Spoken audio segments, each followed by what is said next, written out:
Wow, the famous heat seeker. Still held together with spit, bubblegum, and a prayer. Huh. Now, where's Dr. Tatopoulos? Feed me all night long. That's right, boy. 'Cause if you feed me same old, I can grow up big and strong. Hello, Nick. Hey, Nick. You know what? I'm having my friend Nick Hayden on the show today, so I'll call you Dr. Tatopoulos to avoid confusing myself. Fair enough. Just don't call me Nichols, for obvious reasons. No argument here. I see my episode on Little Shop of Horrors inspired your show tune playlist today. You could say that. Anyway, I'm glad we can finally talk in private. Where is the rest of Heat, anyway? They're relaxing at the grand opening of Nessie's brasserie. Oh yeah, that place opened. Now about the giant claw attacking the heat seeker. That wasn't an accident. What do you mean? After we returned to the harbor, Monique and Randy found a micro orca taped to the side of Heat Seeker's hull. It managed to stay on? With all this rust? You would be shocked by what I get stuck to the side of this boat. But the orca was specially tuned to the frequency of, what'd you call her? Crazy Bernice.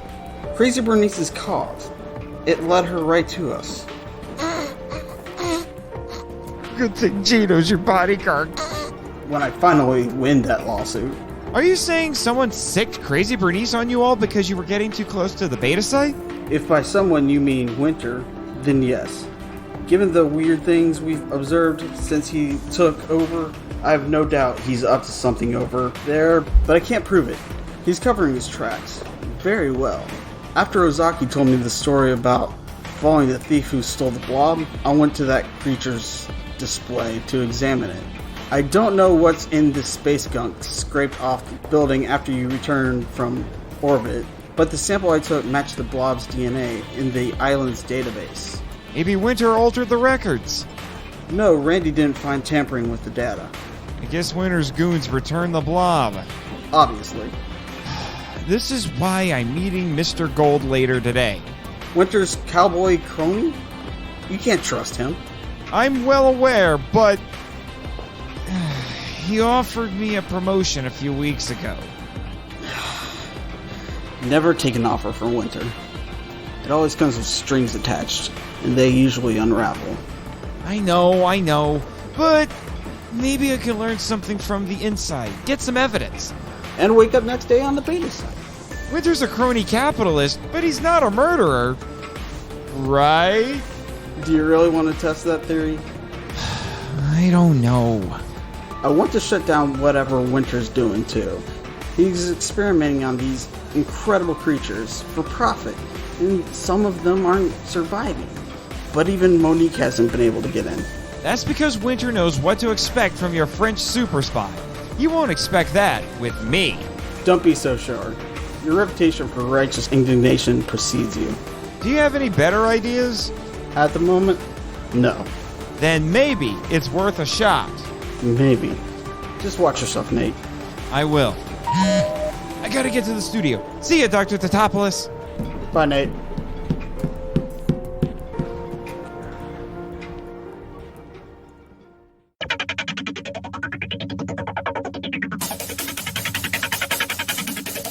Live from the KIJU studios in beautiful Okasawara, this is the Monster Island Film Vault, episode 68, Nick Hayden versus Cloverfield.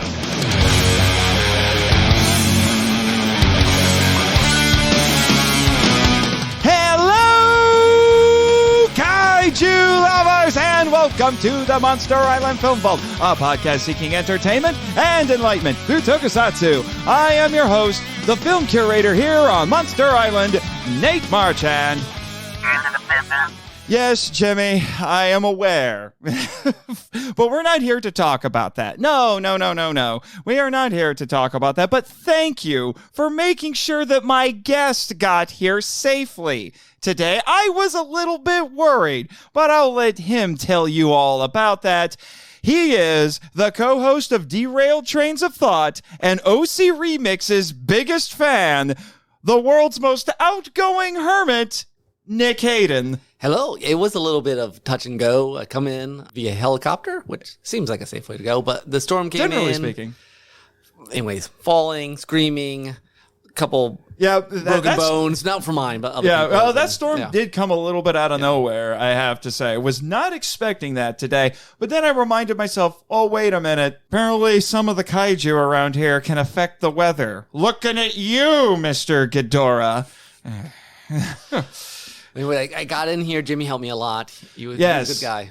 Yes. Thank you, Jimmy, for doing that. Yeah, I'm not really sure what I would have done.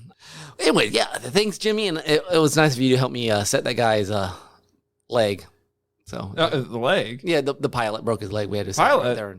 Hopefully the EDF mutants with Ozaki will be able to clean everything up very nicely. Good. But it's what's interesting though is it's funny. You seem to have done very well for yourself. I guess you don't get motion sickness, do you? No, not very much. Okay, which is that like I said, that's a harrowing experience. Yeah. Very much so. Although it's kind of funny given what you are here to talk about. We're going to bury the lead a little bit here, but Clover. Yeah, I hate to disappoint you, but Clover is not here on the island. Well, it's probably for the best.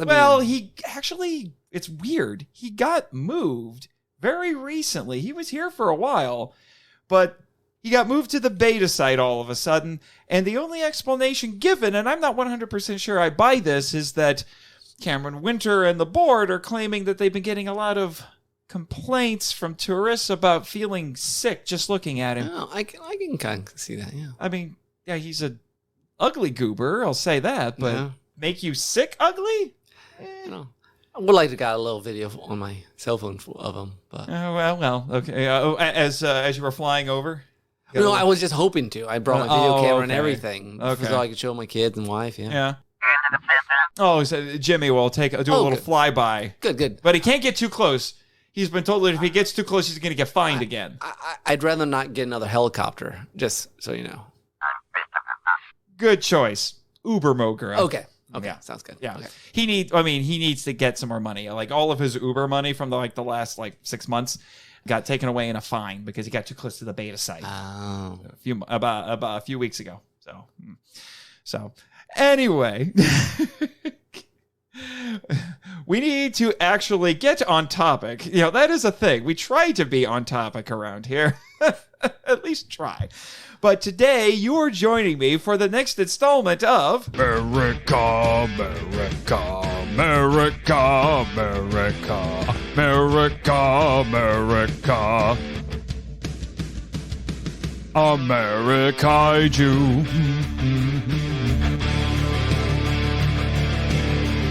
Yes, our Season 3 tentpole series continues today, and we're making a big jump. We're jumping about 50 years. Yeah.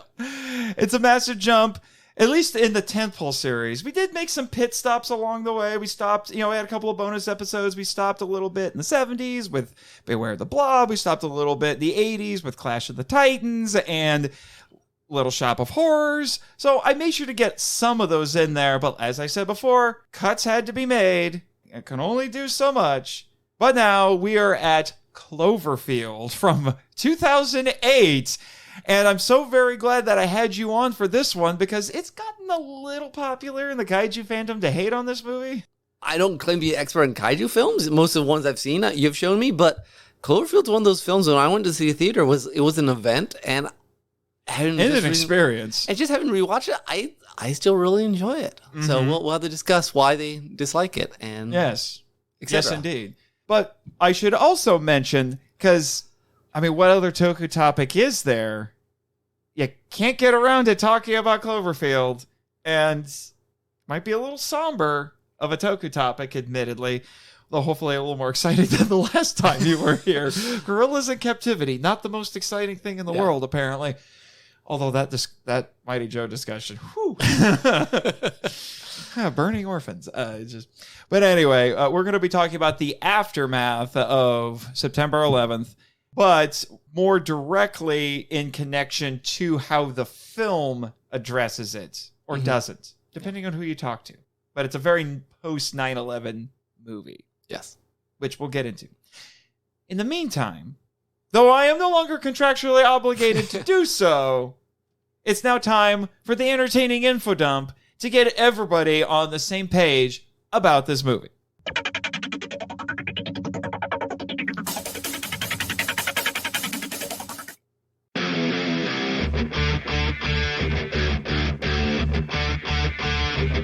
Clover is a violent and seemingly scared force of nature. How or why he came to New York City is unclear, although the characters muse that he could be an alien, an ancient sea creature, or a genetically engineered bioweapon created by the government. The kaiju's motives are unknown, but he appears to lash out in self-defense and confusion. The human-scale parasites, HSP, are smaller crustacean creatures attached to Clover, presumably like fleas on a dog. They detach and rampage through the city, attacking humans. Why they do so is unexplained. Robert Rob Hawkins is an ambitious and determined young professional who has a fight with his quote-unquote girlfriend at a going-away party after they tried to define their relationship because he is taking a job in Japan. Said woman is the beautiful and long-suffering Beth McIntyre, and saving her becomes the primary motivation for Rob and his friends to risk their lives. These friends include Hudson Hud Platt, a witty and down-to-earth young man who films the events of the party and the devastation that follows with a camcorder. He tries to lighten the mood while also questioning Rob's decisions. Next is his crush, the shy and quiet Marlena Diamond, who was at the wrong place at the wrong time attending Rob's party and gets caught up in the events. Finally, there is the kind and sympathetic girlfriend of Rob's brother Jason, who provides moral support for the group on their quest. The film begins wholly focused on the human plotline, which is soon interrupted by the kaiju plotline, after which they run parallel. Each one develops independently of the other while clashing frequently. Interestingly, the protagonist's goal is not to defeat Clover, but to escape and survive. Clover is the problem. Throughout the film, he is attacked by the military with various weaponry, including machine guns, artillery, missiles, rockets, bombs, tanks, helicopters, and fighter jets. While at one point this seems to succeed when Clover falls against a skyscraper and it collapses on him, he lashes out from the rubble. The HSPs are shot by soldiers and clubbed or impaled with debris by the protagonist, but Marlena later explodes after being bit by one of them. In a shocking subversion, the problem isn't solved. The film ends with Clover mauling Hud in Central Park and collapsing a bridge onto Rob and Beth. Lily's fate is unknown. The implication is both Clover and the HSPs are still at large. The script by Drew Goddard is a simple, harrowing, and highly naturalistic story with a focused and straightforward goal for a small cast of characters. The film was projected to cost $30 million to make, but came under budget at $25 million. One cast member claimed it would look like it cost $150 million, which is reasonable given what happens in the film. That being said, director Matt Reeves found ways to keep costs down by limiting special effects shots. Clover himself is only on screen for less than 3 minutes, and the characters are almost never at ground zero for the main action. Things like the HSPs and Marlena's death are kept in the dark or partially hidden to maximize effectiveness. Practical props and sets were constructed, but much of the cost went to filming on location in New York, LA, and elsewhere. Overall, the film looks like a mishmash of studio blockbuster and indie film.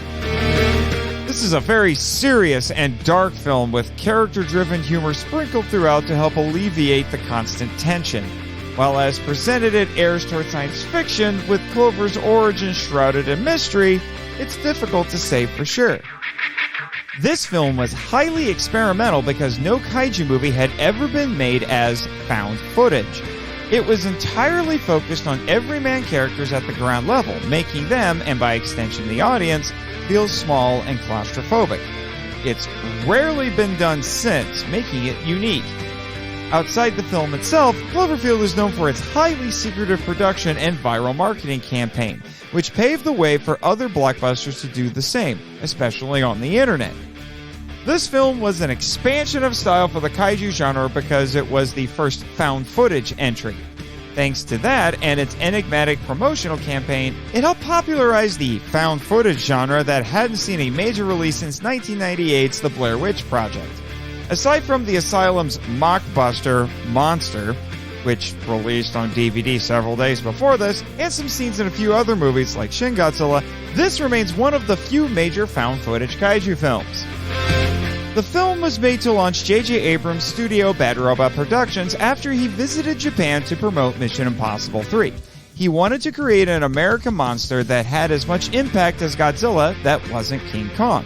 While it was made to entertain a general movie-going audience, it appealed especially to kaiju fans and Abrams' own fans, and it also served as a cathartic story inspired by the 9/11 terrorist attacks. When released January 18, 2008, the film grossed $172.4 million on its aforementioned $25 million budget, making it a rousing success. It opened with $40.1 million, making it the best opening for a film in January until 2014. This led to two pseudo-sequels, 10 Cloverfield Lane and The Cloverfield Paradox, with a true sequel reportedly in the works. While both critics and audiences were generally positive toward it at release, it has become popular to hate on it in the kaiju fandom due to the constant shaky cam. It has a 7 out of 10 with 395,000 ratings on IMDb. There are several forces at play. The characters are constantly clashing with the unknown, as represented by the monsters, as they venture into the city. Rob is torn between love and career. Human might, as seen with the military, is powerless before nature, as seen with Clover, assuming he is a terrestrial creature. Clover, according to creature designer Neville Page, is a frightened baby, implying he is a misunderstood victim of human fear. Rationality and irrationality frequently collide in the characters' interactions. The protagonist's upper-class lifestyles are disrupted by a sudden crisis. Voyeurism sometimes infringes on privacy with HUD's constant recording. A few themes can be mined from the film. Rob throws caution to the wind and undertakes a heroic, if arguably foolish, quest to save Beth. His friends support him through everything, including this insane undertaking. In fact, they frequently risk their lives for each other. Ultimately, people and relationships are valued above all else, with Rob and Beth confessing their love for each other at what appears to be the moment before their deaths. Now that we're on the same page, it's time to take the plunge into this film with some Toku Talk.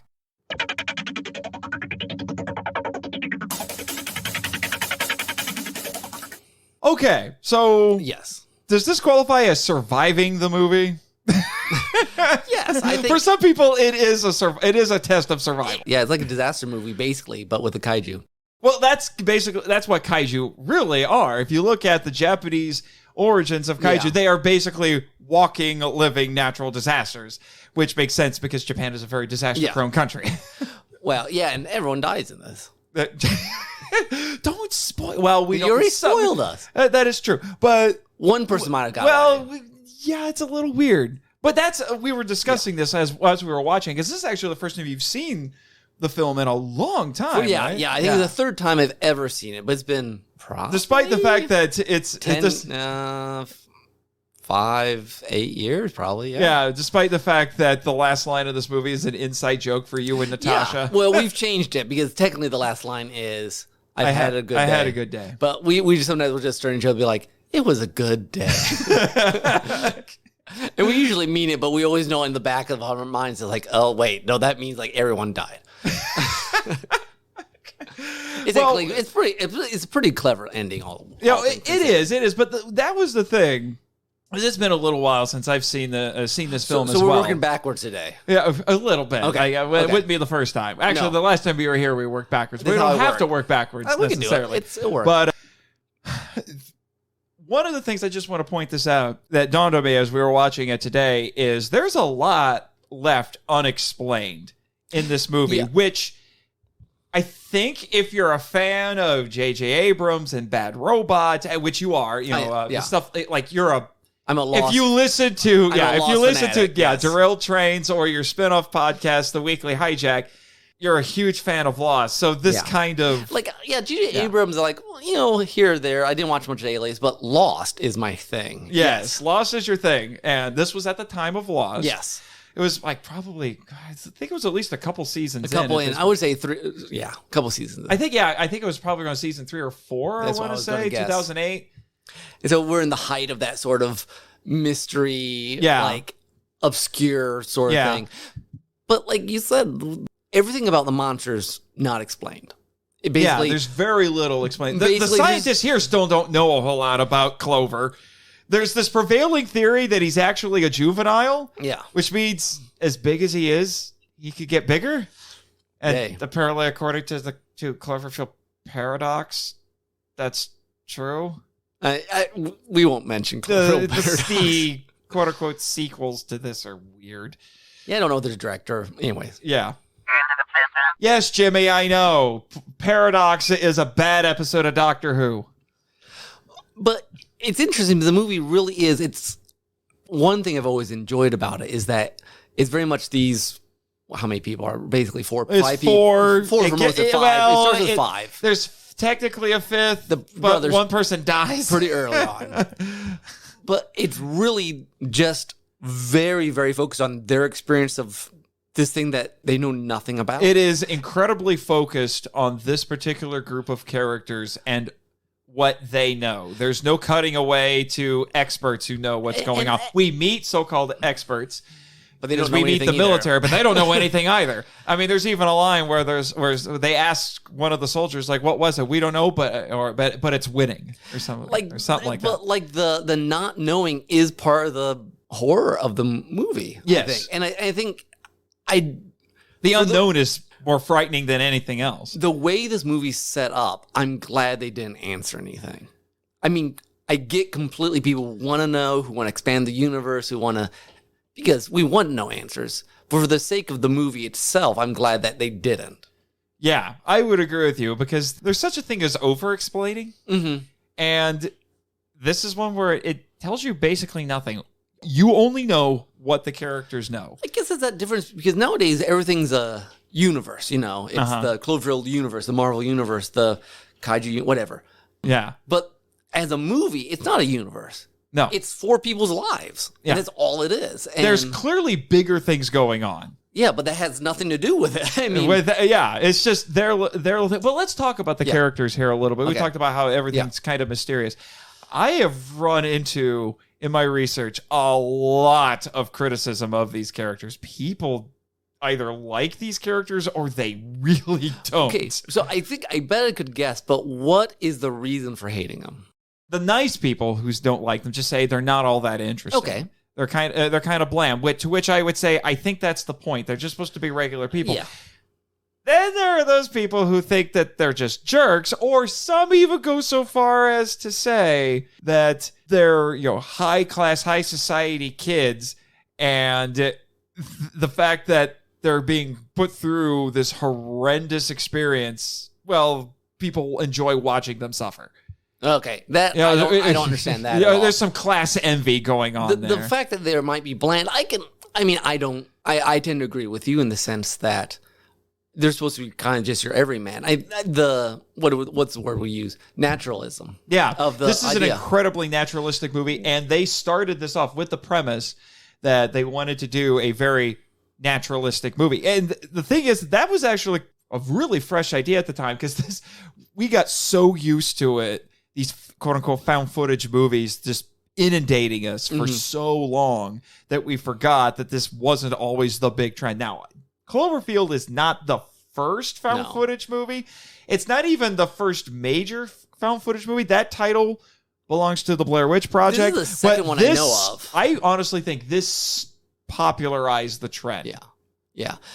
But I think because, I remember even way back when it first came out, reading some reviewer thinking that the first 20 minutes were just inane, sort of, young 20 drama stuff, 20-something drama. Yeah. It was Felicity. Yeah. Which was an Abrams show. Yeah. Which I can't argue, but simultaneously, I feel like that's the point. I mean, again, if you don't like the point, I don't argue. That's fine if you think it's dumb. But I think for the sake of what they were going for, just kind of normal people's lives being disrupted. They're New Yorkers, so they're maybe not your normal, but and one of them conveniently is getting a job in Japan. Oh, I wonder why. Honestly, if you're affording an apartment in Japan, if you're affording an apartment in New York, you have some sort of job that pays you good. Yeah.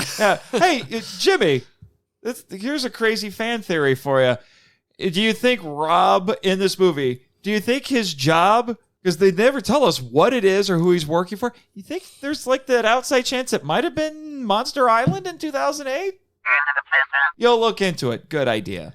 But I don't know. I'm kind of a sucker for these movies that try a very specific thing and go all out on it. And I feel like this movie is just very specifically decided we're going to do this naturalism, little people underneath this giant kaiju. Yeah. And just see it from their point of view. And it's very ground level. And I very really enjoy grounded. That. Very grounded, very ground level. Now, I have not been an expert on kaiju. Yeah, it's not. I don't think it's probably like most other movies like that. And then the monsters not entirely.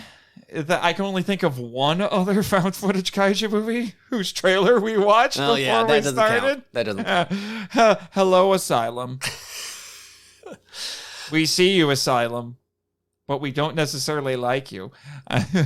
But, I mean, in some ways, the monster is...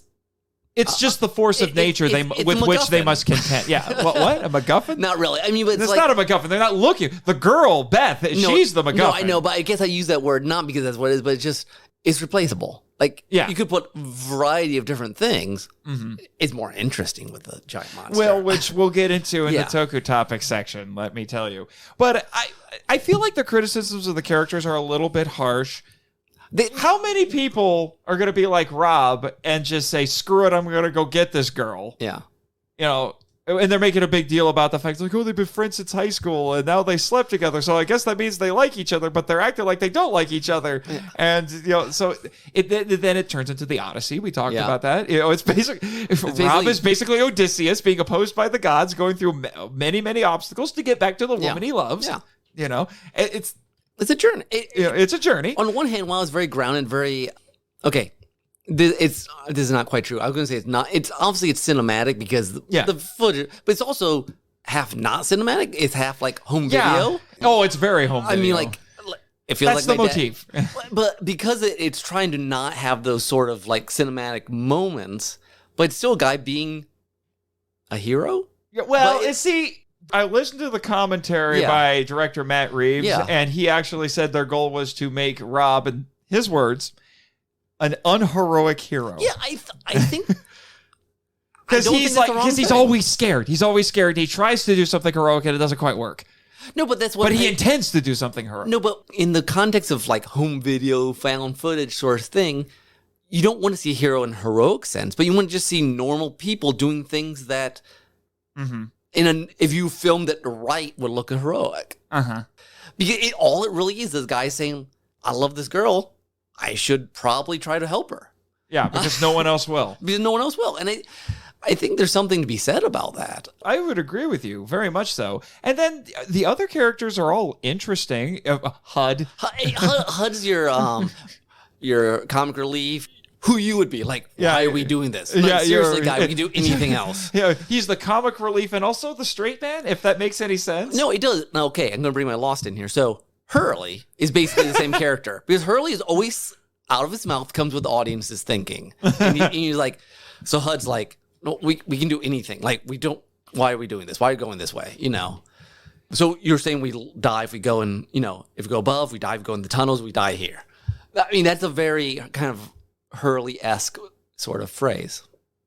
Sorry for you haven't seen Lost for 10 years. No, it's fine. It's fine. I get it. Yeah, but it's interesting is that it's funny because we're talking about how he's you're calling him the audience POV character. He is literally the POV character. Most of the movie, he's operating the camera. Yes. And he's obsessed with operating the camera. He's obsessed with that, which we'll get into that in a minute here. But it dawned on me when I was doing research on here. Now, when they call him Hud, we're just assuming, it's short for Hudson. There's a symbolic name too. Yeah, There's some symbolism. What is that in video games? What does it stand for? It's a HUD, a heads-up display. There we go. The heads-up display. Yes, yeah. It's the character who uses the camera the most. Yep. Yep, and it's a method for overlaying information. Yep. About the surroundings. So whenever you're looking at a screen on a video game. Mm-hmm. So, and you see all of the pertinent information that you need to know about. Now, a lot of video games are trying to get away from HUDs. Yeah. But if we're talking about traditional video games, it'll have a display up there. It'll say like map, ammo, arrow, go this way. Yep. That's sort of a HUD. thing. Yeah, and he's the HUD in this because he's the camera operator. Yep. And so we get a bit of a running commentary with him. So it makes sense symbolically as well, with him being the audience, because I have a feeling, we're going to be saying a lot of the same things. HUD is like, really? We're doing this? Yeah. I guess we're doing this. And the movie has just those common, but well done kind of monster trope where you see a little bit of it and see more and more of them as it goes on. That's not true of every kaiju film. The best kaiju films do that. Oh, I was thinking like Alien and stuff like that. Well, yeah. Well, and actually, it's interesting that you bring that up because Little Clover, Little. Someone actually figured out how long he's actually in the movie, what his total screen time is. And if people want to complain about how little screen time that Godzilla has in all of the MonsterVerse movies, you can shut up because Clover has a whopping 2 minutes and 37 seconds of screen time. But you know what's interesting? He has 2 minutes of screen time, but 2 minutes and 37 seconds. Okay, but he's in all the movie after the first 20 minutes. Yeah. I mean, that's the thing. His presence is felt throughout. Just hangs there. Yeah. Which is what's really effective about it. Again, you got to buy into the conceit of the video camera, but I think if you do, you can have a lot of fun. And if you don't get sick with the... Well, yeah, that was a big thing. There were theaters that actually put up signs when the movie opened saying, hey, you might get motion sickness. And there were reports, I think like 104 people, the number I remember seeing, saying that there were that many people who just left the theater that they couldn't handle the motion sickness. Because you know what? I complain about shaking cam like back in the Bourne Identity. But the thing is, it doesn't bother me as much here because it's a different style, it's a different purpose. It's part of the aesthetic. It makes sense here. Yeah. And it's funny that I hear, hello, Michael, I know you love this movie so much. I know there are people who, they can't deal with the aesthetic. It's too much. Yeah. I think part of it, the reason that people were soured toward this is because found footage movies just oversaturated the market for a long time. So even though Cloverfield was one of the first to do it, one of the best examples of it, I think, considering there were so many, I think people got sick of the style. Yeah. And that's how, a lot of film genres, they run like that. They're popular for a while and then they fall out of style and then people almost hate them. But it's not a style for everyone, I don't think. It's not. It works for me really well. Yeah. But I don't think it works for everything, but part of the gimme, because every genre of story has a little bit of a gimme, a motif that you have to grant it in order for it to work. Musicals, you have to go along with the fact that people will just suddenly break out into song to express their feelings or move the plot along. Stage plays in general, like these cardboard trees stand for real trees. I mean, just assume. Yeah, you have. So there's gimmies with that. Pretend. And with found footage, you and I talked about that a little bit, is at what point, because this is a complaint about the movie, at what point does this film strain the credibility of the found footage motif? Because that is a comic, not just this movie, but just found footage movies in general. It's like, it makes no sense that someone would keep filming. Yeah, I bought into it most of the time, partly because HUD felt like he needed recording, for posterity. And part of the time because we were running, he just has it on or whatever. Every once in a while when they were getting into Beth's apartment, I'm like, guy, you want to use both hands or something, That was where I noticed it most. Yeah. But again, I just bought into it too. Well, you remember the part where he turns it on himself and says, if this is the last last time you see me, or whatever, it's like, in case I die, I'm going to, talk to the camera. They had originally intended on cutting. Yeah, okay. They tried to not cut as much as possible, make it look like one continuous thing. Yeah. Now, there are cuts. Yes. Otherwise, a lot of them are hidden, but then there are actual jump cuts. Yes. Where it's supposed to be like he stopped filming and then he started. Like he's running and then you're suddenly in another street. Yeah. They were going to do a cut before they crossed that, but then they found out that they were coming under budget, so they could build another set. They could build an actual big set. So then they actually did the crossing one before they were going to cut. But they liked that actor's line delivery on that line because they made that line up to account for that. But they liked it so much they kept it and then just edited in them actually crossing. Okay, because going across the first time somewhat made sense. When he's coming back the other way, I'm like, God, you're going down and there's a I don't know. But generally, I just bought it because I already like the movie. Yeah. Well, fun fact. If you exclude the credits, this is a remarkably short movie. It's 84 minutes. If you exclude the credits, this movie runs 80 minutes, which was the standard length of videotapes for the kind of camera that they were using. Which makes sense because at the end they're like, we only got like 2 minutes left. I mean, it works really well that way. And again, you wouldn't want this movie to be long. I mean, this is about as much as you can handle in this format, I think. Yeah. Well, and there is, I don't know if this is the smoothest transition to talk about this, but we probably should talk about this. This was talked about a little bit in the entertaining info dump, but one of the things that made this movie noteworthy, infamous, whichever way you choose to do it, is the unorthodox ad campaign for this. I remember going to see Transformers. Yes. And this trailer, no fanfare, nothing. This trailer just plays. And it's the party scene, and then explosions start happening, and the weird stuff that we see in the movie, it starts happening, and then there's no music. They don't tell you the names of the actors. They're all unknown actors anyway. Yeah. At least at the time they were.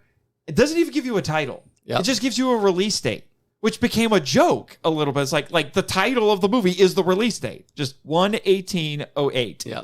It was great. I mean, because you're just like, what is this? I must see this thing. Yeah, I was like, what the heck is it? And then there were all of these theories about what it was. There were some people who theorized, it's a new Godzilla movie. It's a secret Godzilla movie. Yep. Some people thought it's an adaptation of a H.P. Lovecraft story. Yeah, I remember that thing. Theory. There was just all of these things. And then they started a viral marketing campaign, which was pretty revolutionary at the time. And there were a lot of things related to it. They started, we're going to date ourselves a little bit here. They had, look it up, kids. They had MySpace pages. Yep, for all the characters, right? For all of the major characters. Really, Jimmy? It seems a little familiar. I don't know what you're talking about. Anyway. So that stopped updating on the day the movie opened. I kind of want to know if those pages are still up or how long they stayed up. Someone saved it somewhere. Somebody, like the Wayback Machines, got it someplace, And so, and then there were all of these websites that had cryptic messages and different parts of the movie, and that just inspired people to try to unravel everything and figure it out like this big puzzle that they had to solve. I guess that's, on one hand, it's really clever because it's immersive advertising for an immersive movie. Like, when we started watching this, it had been so long since I've seen this, or even, home videos I hadn't watched that are that crazy. And it's like, oh man, there's a whole era of videoing. Well, like the director said that early YouTube, I'm calling it early YouTube. Yeah. Because of, that commentary was probably recorded in 2007, 2008. Yeah, exactly. So they said that early YouTube was an influence on there. It's like, I can see that. Oh, yeah. It's weird. I said that this movie might be 14, almost 15 years old, but other than the fact that people's phones and everything looked older, they're still recording everything. They're still recording. I feel like this is one of the first blockbusters that featured that social change where suddenly everyone is recording everything. What would be different now, though, I think, is that we have been doing that, filming so long, people aesthetically try to make it look better. Yeah. Then back then, it wouldn't look as shaky and natural anymore because people would try to make it look nice. Potentially. potential, but they were also using an actual camcorder, not a phone. Yeah. Now, like when the famous severed Statue of Liberty head rolls down the street and people are getting out their phones and they're taking pictures. Yeah. Like I said, I'm like, that was, like I said, that felt like one of the first times I had seen something like that. Yep. Nothing has changed. Some things just don't change. Yep. The phones will look fancier. They're still doing the same thing. But they're still doing the same thing. I was going to say with the ad campaign, the downside, I guess, then, if they're building all these unravel the clues, and then you give a movie that doesn't give you any answers, that could make people that's not fair. It's kind of it's gotten a little bit of a bad rep, but it's the J.J. Abrams mystery box. Yeah. Which you don't, like, I love the idea of, like, mystery, but after you play it so long, at some point you have to give an answer. Yeah. And Cloverfield as a movie standing alone, I don't think needs to. But if you're going to add all this other stuff, acting like all of this answers, extraneous stuff, because there was a lot of extra stuff on there. Like part of the ad campaign was kind of revealing little bits of plot details, background, some world building. Oh, by the way, another plot theory had to do with quote unquote 3 biblical monsters. One from land, one's from land, sea, and air. I didn't know that one. Yeah, it's just one of a whole slew of them. But it's one of those things where it's brilliant because it did get copied to some extent, not to the extent that this is one of the most secretive movies ever. Yeah. No one told it. Like the actors didn't know what they were auditioning for. They were getting scripts for Felicity or Alias to audition. They had no idea what they were getting into until they had basically been hired. The script hadn't been quite finished. They started filming literally, I think, a couple of weeks before Transformers opened. Like they started filming in mid-June, and that trailer dropped in July. Transformers came out in July. It's very guerrilla filmmaking. Oh, they did a lot. Yeah. Oh, they were jumping back and forth between filming in actual New York, in L.A., on sets with green screens. They were jumping all over the place, and they did do some guerrilla style filmmaking, especially when they were in New York, from what I was seeing. But the ad campaign seems brilliant at the time. The danger that you potentially run into, particularly when you run one that long, that deep, and that mysterious, is you may risk creating expectations that the movie can't meet. Yeah. I remember the trailer too. The trailer was genius, and I think that would have been perfect because trailers usually show too much, and showing just a little bit, like, I must go see. Yeah. But some of the extra stuff might build too much mystery. Yeah. And I feel like, and I wonder if some people went into this with all that hype they had built up from, like, following the viral marketing and like, the things, and then they go and they see it, and they're like, it's just 4 relatively regular guys running around and dying. And it's a big monster movie. Yeah. And everyone dies. Yeah. What? which question, we had this while we were watching, is an interesting ending because everyone dies, but there's sort of this bittersweet goodness about it, which I think works real well. Yeah. Matt Reeves said in his commentary, because that's something that gets brought up because people are like, why did you do that ending? Because it seemed like a downer of an ending, and he actually said, no, it's not.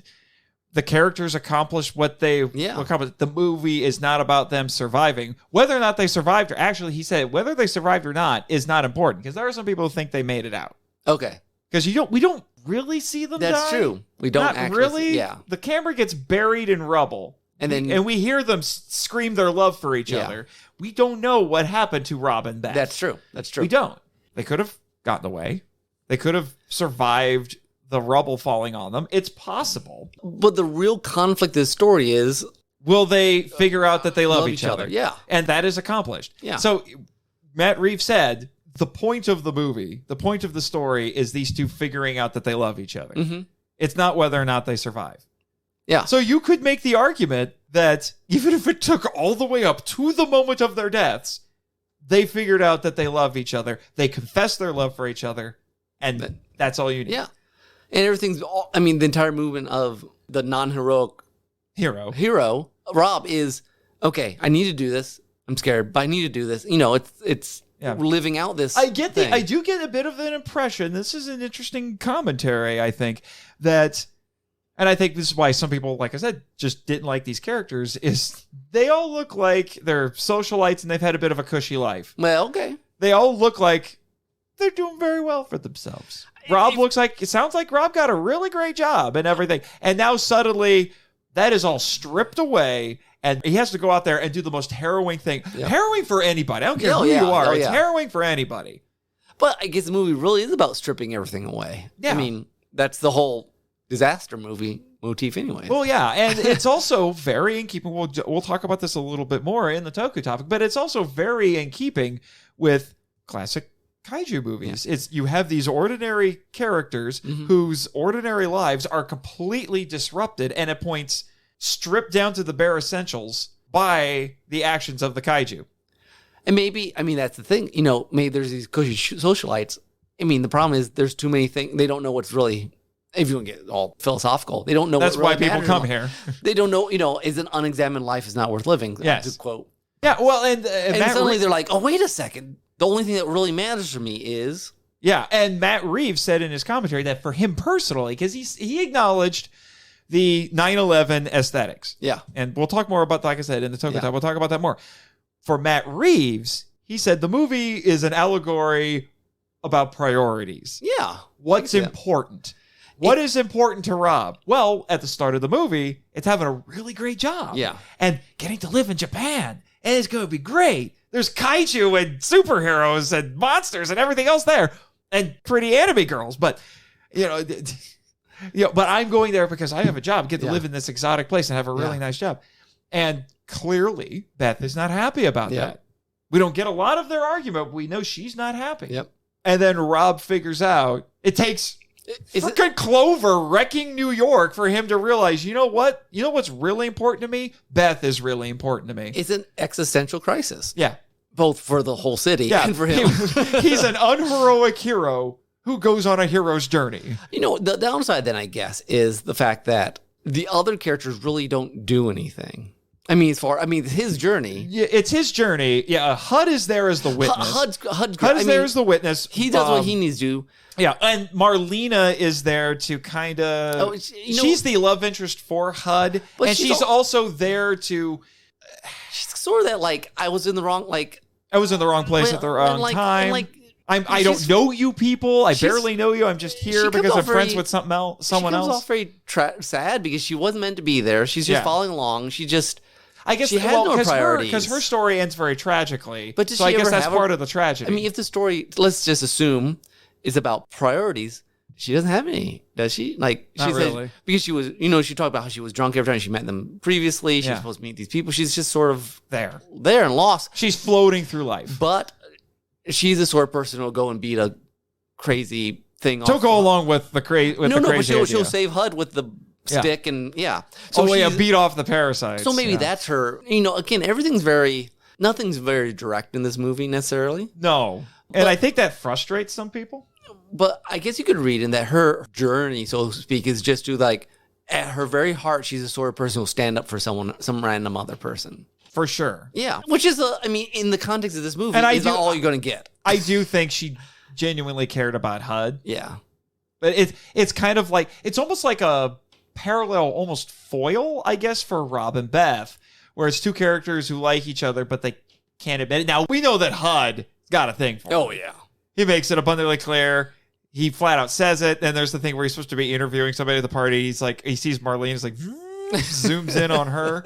And then he tries to go and talk to her, get her to talk. He's trying to draw her out a little bit. So that's not a secret. Yeah. And there were some deleted scenes where they flirted with each other a little more. Although I love their conversation because she makes a reference to Superman. He's like, you know Superman? And he's like, and she looks at him, she says, you know who Superman is? Are you aware of Garfield? I do have to say, since we're on that scene, what do we call the little ones? The critters. I think they're just called parasites. It was a parasite. That scene in the subway is probably from my memory watching the first time, even this last time, one of the freakiest of the movie. Oh, good Lord, yes. So and there's actually, you haven't seen it yet. I wanted you to see it, but it didn't quite work out. But there's a scene in Gamera 2 very similar to this, so it makes me wonder if Bad Robot, I think this was the first film. They launched Bad Robot with this movie. Oh, really? Okay. Yeah. I don't know that. And that was one of the reasons they wanted to have this. J.J. Abrams got the idea for this movie by visiting Japan to promote Mission Impossible 3, and he went to a toy store and saw all the Godzilla toys, and he's like, why doesn't America have a monster like that? And I'm like, dude, we do. His name is King Kong. Did you forget? Anyway, but he wanted to do something like that. Yeah. This monster with this lasting cultural impact and symbolism. Yeah. So that was the genesis of this movie. But it would not surprise me, even with the clear Godzilla inspiration. Yeah. It would not surprise me if somewhere along the line somebody saw Gamera too, because there's a scene, a couple of them actually, very similar to that one in this one, where the Little Legions attack a subway and kill everybody on the subway, and then one later on where a troop of self-defense soldiers go in and try to fight them. Okay. Then it kind of turns into Aliens a little bit. So it reminded me a lot of that. And even the little parasites look very similar. They were going to be puppets at one point. They're going to be practical puppets, but the puppets weren't quite working. They worked very well as they did them. Yeah, well, and they actually said doing the special effects in this, when it's technically being done on a Handycam, even if it's a $1,500 Handycam, because that's what it was difficult to do because they weren't used to special effects. Double Negative was the special effects company, and they were not used to doing special effects on footage like this. But interestingly, they previously did the United 93 movie. Okay. In 2006. Mm-hmm. So they were used to making movies like this. And for those who don't know, that was about the hijacked 9/11 aircraft where, as far as we know, the passengers tried to fight back and then it crashed in Pennsylvania. So, they knew how to make a movie like this, but they, doing the monsters and everything. It's just fascinating that they figured out how to make it work. And they had to do green screen work on this, too. Yeah. A lot of it.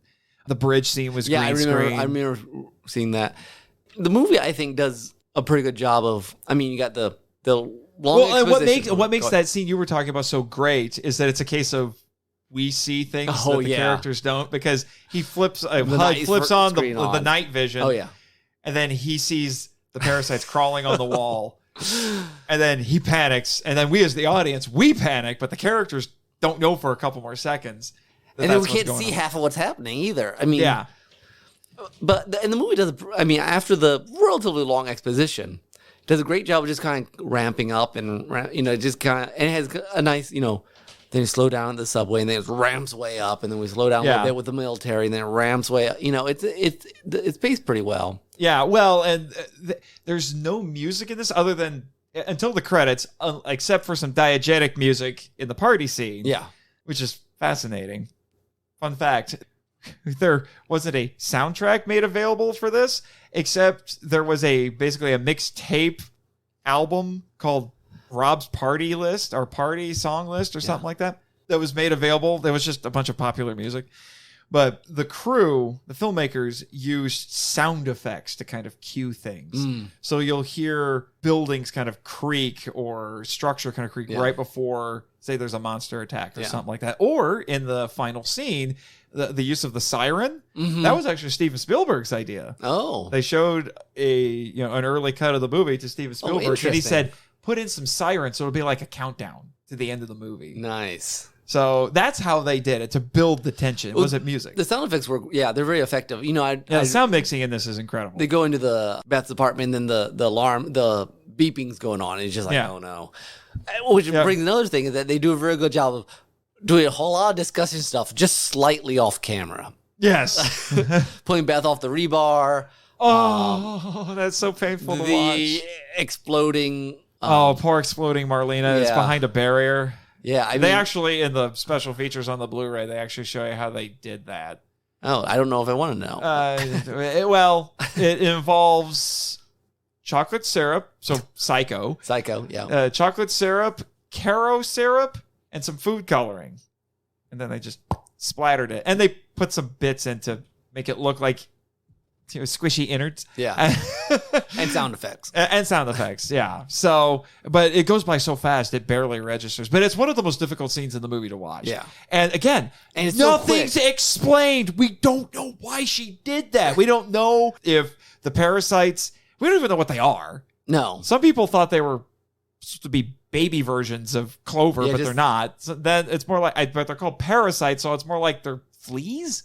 Almost like some sort of symbiotic relationship. Yeah, probably. Maybe. And we don't know if the things poisoned her with venom, and that was the end result of the venom. We don't know if it was they had bacteria in them, and that's what the bacteria did.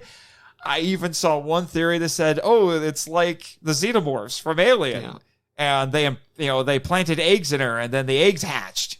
I'm like, "Well, that was fast." I'm just saying that was the fastest incubation ever. But again, nothing's explained. I think again, like you were saying, that contributes to the horror of everything. That whole scene, they're already being run around, and then they take her, they run her, and they're screaming. But there's foreshadowing because we saw another guy. Yep. Wall burst open. Again, in a scene, right out of the original Godzilla, where it's an infirmary with casualties from what just happened. And so we saw that, and then they're all panicking. It's like, it's a bite, it's a bite, it's a bite. So they've clearly had experience with this. Yep. And again, everything happens so fast, and the panic, just the camera captures it, and everyone's screaming, and it just, Be interesting to know how to film it, because you have to make it look like it's not being filmed, but you got to make sure you get all the shots on everything. They had to work with the cinematographers to get them to not do the normal kind of job that they would do. So like, we want it to be imperfect. They let a lot of the actors carry the cameras. Now, it wasn't the whole movie, but a lot of times that is actually the actor who played HUD. His name is TJ Miller. Mm-hmm. And so he was genuinely carrying the camera a lot of the time. And anytime there was an accident, someone was running and while holding the camera, they would trip. They just keep going, and they would keep it. Yeah. Because that was the feel that they were going for. Again, naturalism. They were going for that. They didn't want anything to look processed. Yeah. They wanted everything to seem as real as possible. Because that's something a lot of people take for granted, is they don't realize that all this talk about making dialogue realistic. 99% of any dialogue in anything is how people really talk.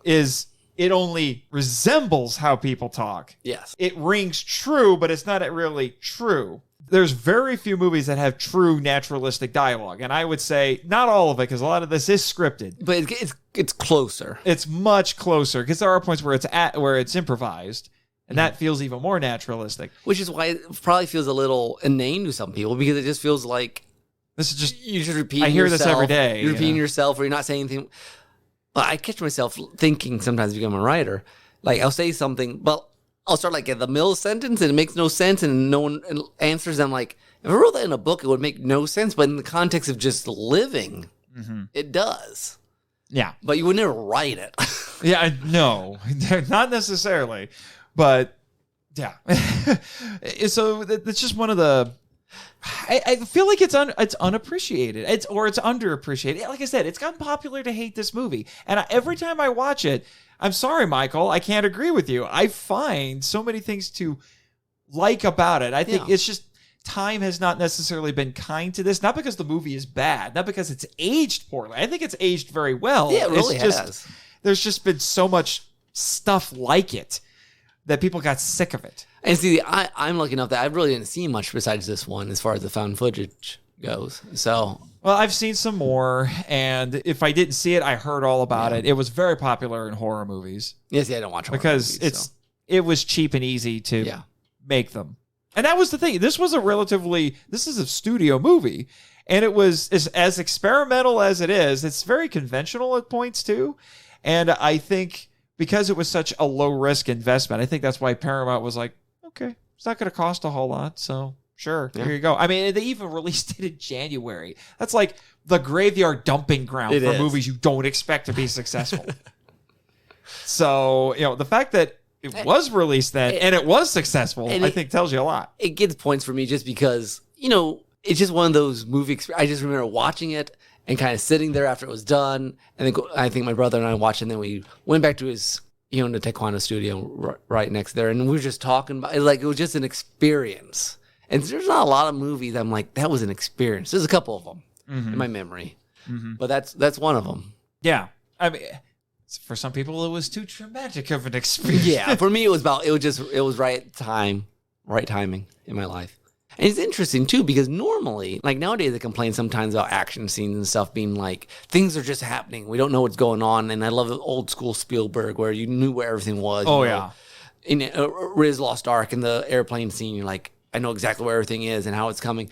But this just leans into its format so much that I don't care. I like it. Yeah, well, it owns. It owns it. It owns the motif. The framing device. Whether you like it or not, it's like, we're all in. It's all in on the style. It's all in on the style. And I really appreciate movies that are all in on a style, whether they work or not. I think that's cool. Well, and the thing that's fascinating, and I'm going to bring this up because I don't know how much longer this portion of the discussion is going to go, but since we're talking about the style of it, I do want to mention that it's not only the found footage style that's going into this, but according to one of the essays that I read, this is also, and this is why I'm actually secretly now glad, well, not so secretly anymore, that I jumped from the 1950s to this movie, because this essayist actually argued that it embraces 1950s films. Oh, interesting. As well, yeah. Like, in what way? I guess I don't know my 50s as well.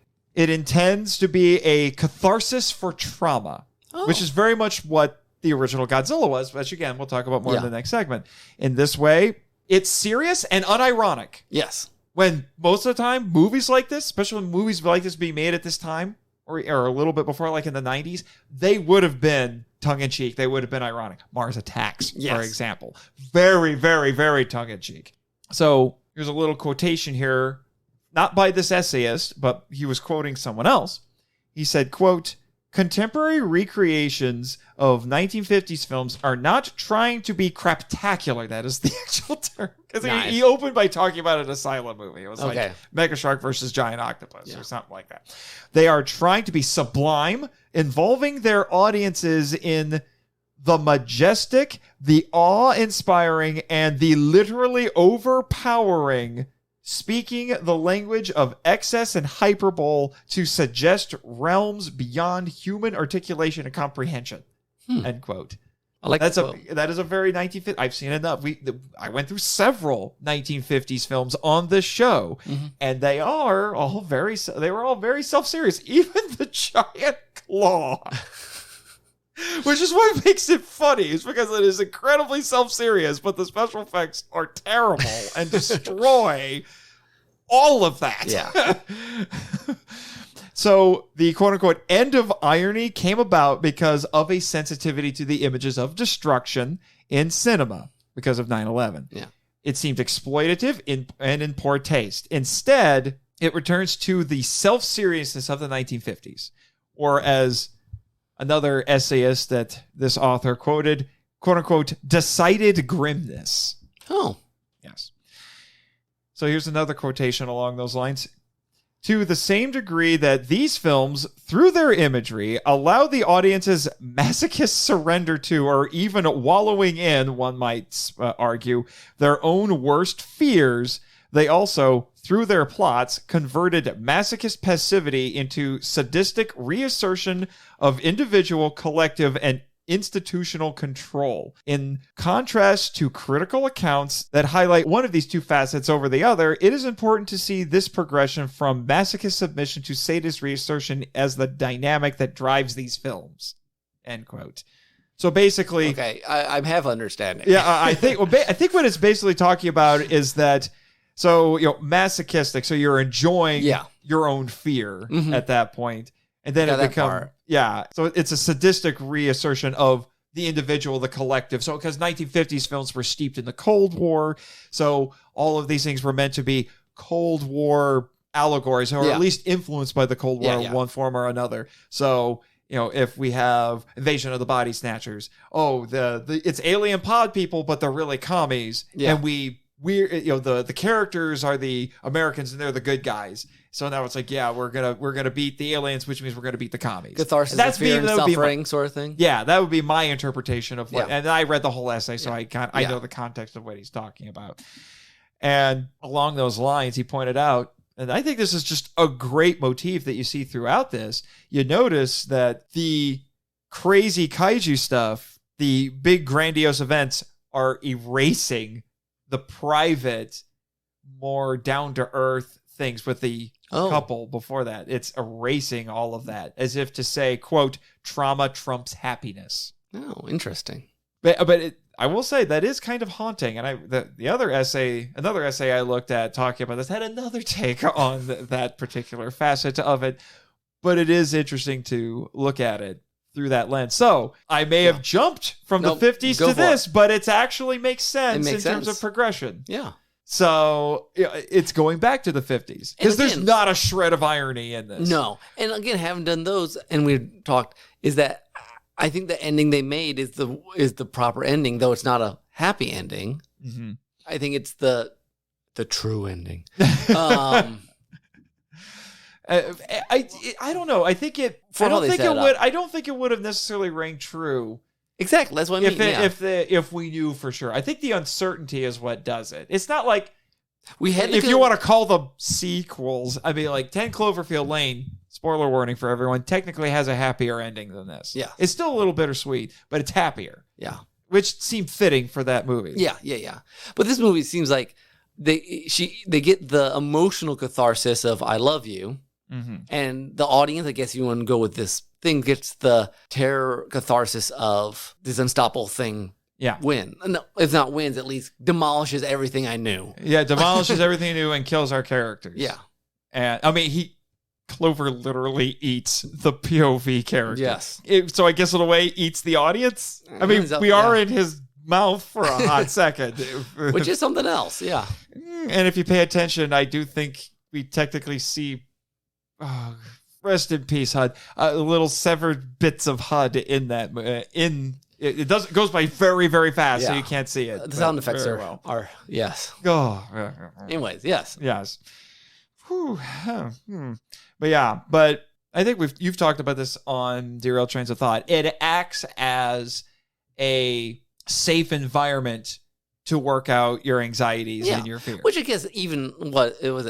Aristotle we talked about with Greek tragedies. Like, you want to see these guys suffer and fail for some flaw. Now, there's no flaw here. This is a whole different sort of ball game. But that same sort of idea of catharsing. Catharsing? I don't think catharsing? We just... Yes, he did just verb that. I can verb anything.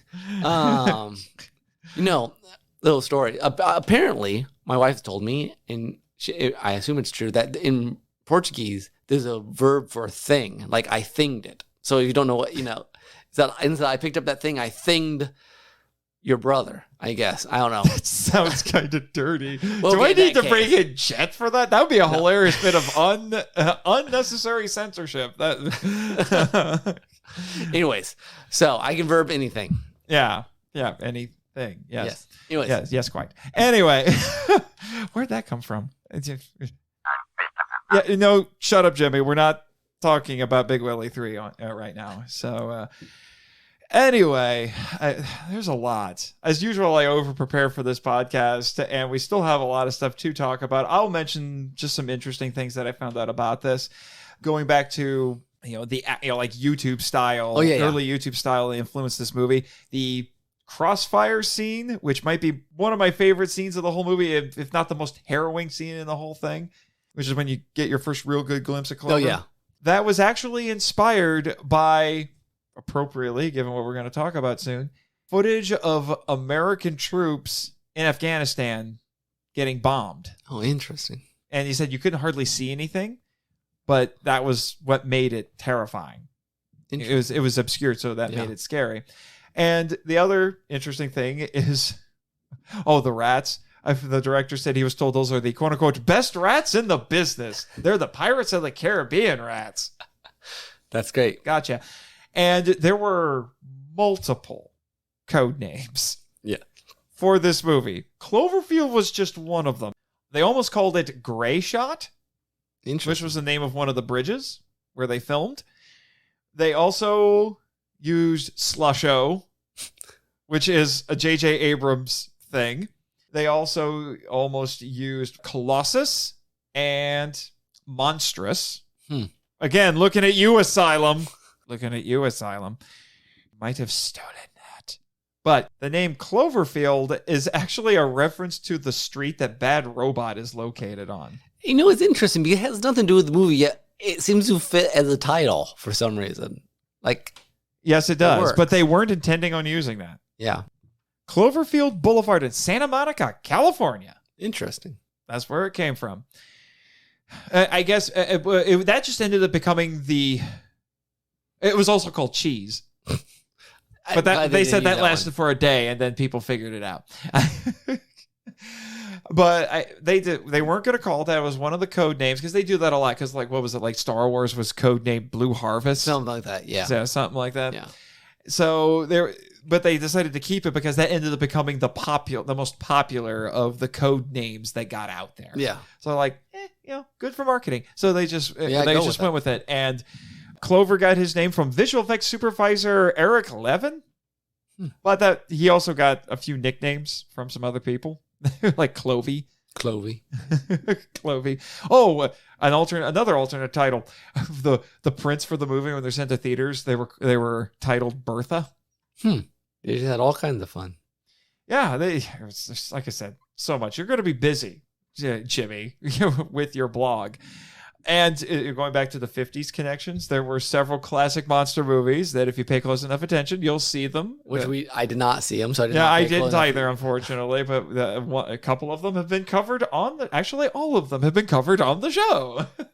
We had them with the giant ants and the original King Kong, and one that is near and dear to both of us, yes. Nick. The Beast? The Beast. From 20,000 fathoms. Why does that always happen? I don't know. I'm as confused by this as Tim was the last time he was on the show, and that happened. Something. It's magic. I'm just telling you. The acoustics here. Yeah, the acoustics, man. Yeah, it's crazy. I don't know if you caught this, but did you know the Dharma Initiative logo is in this movie? No, is it? I'm not surprised, actually. I'm not surprised at all. Yeah, it can be seen briefly at the start of the movie. I should have guessed. Yeah. Might want to watch it again. And you'd be like, they put it everywhere back then. You're going to go on the internet now and say, Cloverfield is in the Lost Universe, confirmed. Just in the Sideways universe. So confusing. Also, according to some of the sources I looked at, apparently they made the Statue of Liberty head a little bigger than it really is. Oh, really? I was wondering if it was legitimately that big or not. Well, some sources I said they made it 50% larger because that's how big people think it is. Okay. Which you could see. I mean, because a lot of times you do the special effects to match how people think versus how it actually is. Yeah. Like you add sound effects of things like, it doesn't make that effect, but if you didn't do it, it'd be weird. Yeah. Like punching people. Yeah. Well, I'm well aware of that. And they also got the idea for the decapitated Statue of Liberty on the poster from Escape from New York. Oh. You ever seen Escape from New York? I don't think so. I've seen parts of it, I think. Okay. Well, look up the poster. Yeah. You'll see a very similar one. Yeah, because there's the Statue of Liberty is on that one. Yeah, it's lying in the middle of the street. Yeah. It was like, I've seen that Apes movie. I'm well aware of that. Yes. Yeah, that one too. Oh, some of those other nicknames that the fans gave him. MGP. I have no idea what that stands for. Okay. Shut your dirty mouth, Jimmy. Gee whiz, I should have brought Jed in today. I'm sorry about that, Nick. Sorry, so sorry about that. And another one was Darwin. Darwin. Okay. Also, I guess I can't believe someone counted this. The words "oh my god" or variations thereof are used 85 times in the movie. Wow. There are a lot, but I didn't know that many times. Yeah, somebody counted. Someone's got nothing better to do with their lives. Guess so. If you were listening to this podcast, I'm sorry. I hope you have lived a happy, fulfilled life since then. Oh, and I didn't mention this something. We talked about it briefly off the air. There's a manga tie-in. Oh, yeah, you mentioned that. Yes. It's called Cloverfield Kishin. I hope I said that right. Written and, I'm guessing, drawn by Yoshiki Togawa. And it's a prequel. It takes place in Japan. Focuses on a Japanese high school student named Kishin, Aiba, naturally. And he somehow has a connection to the monster. I want to find this, get it in the Sekizawa library, and read it. I hope it's been translated. There's a little something for you to look up, Jimmy. All right, as much as I would love to talk about a lot of other things with this movie, we do need to move on to the Toku topic.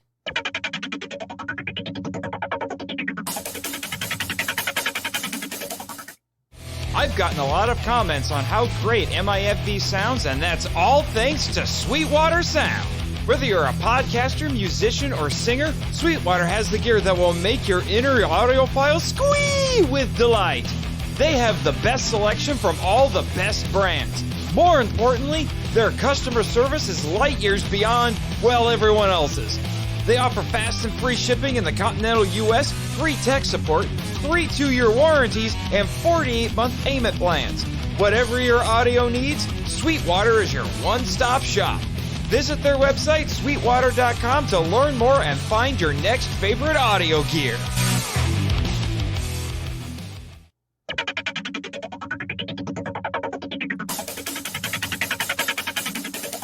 All right.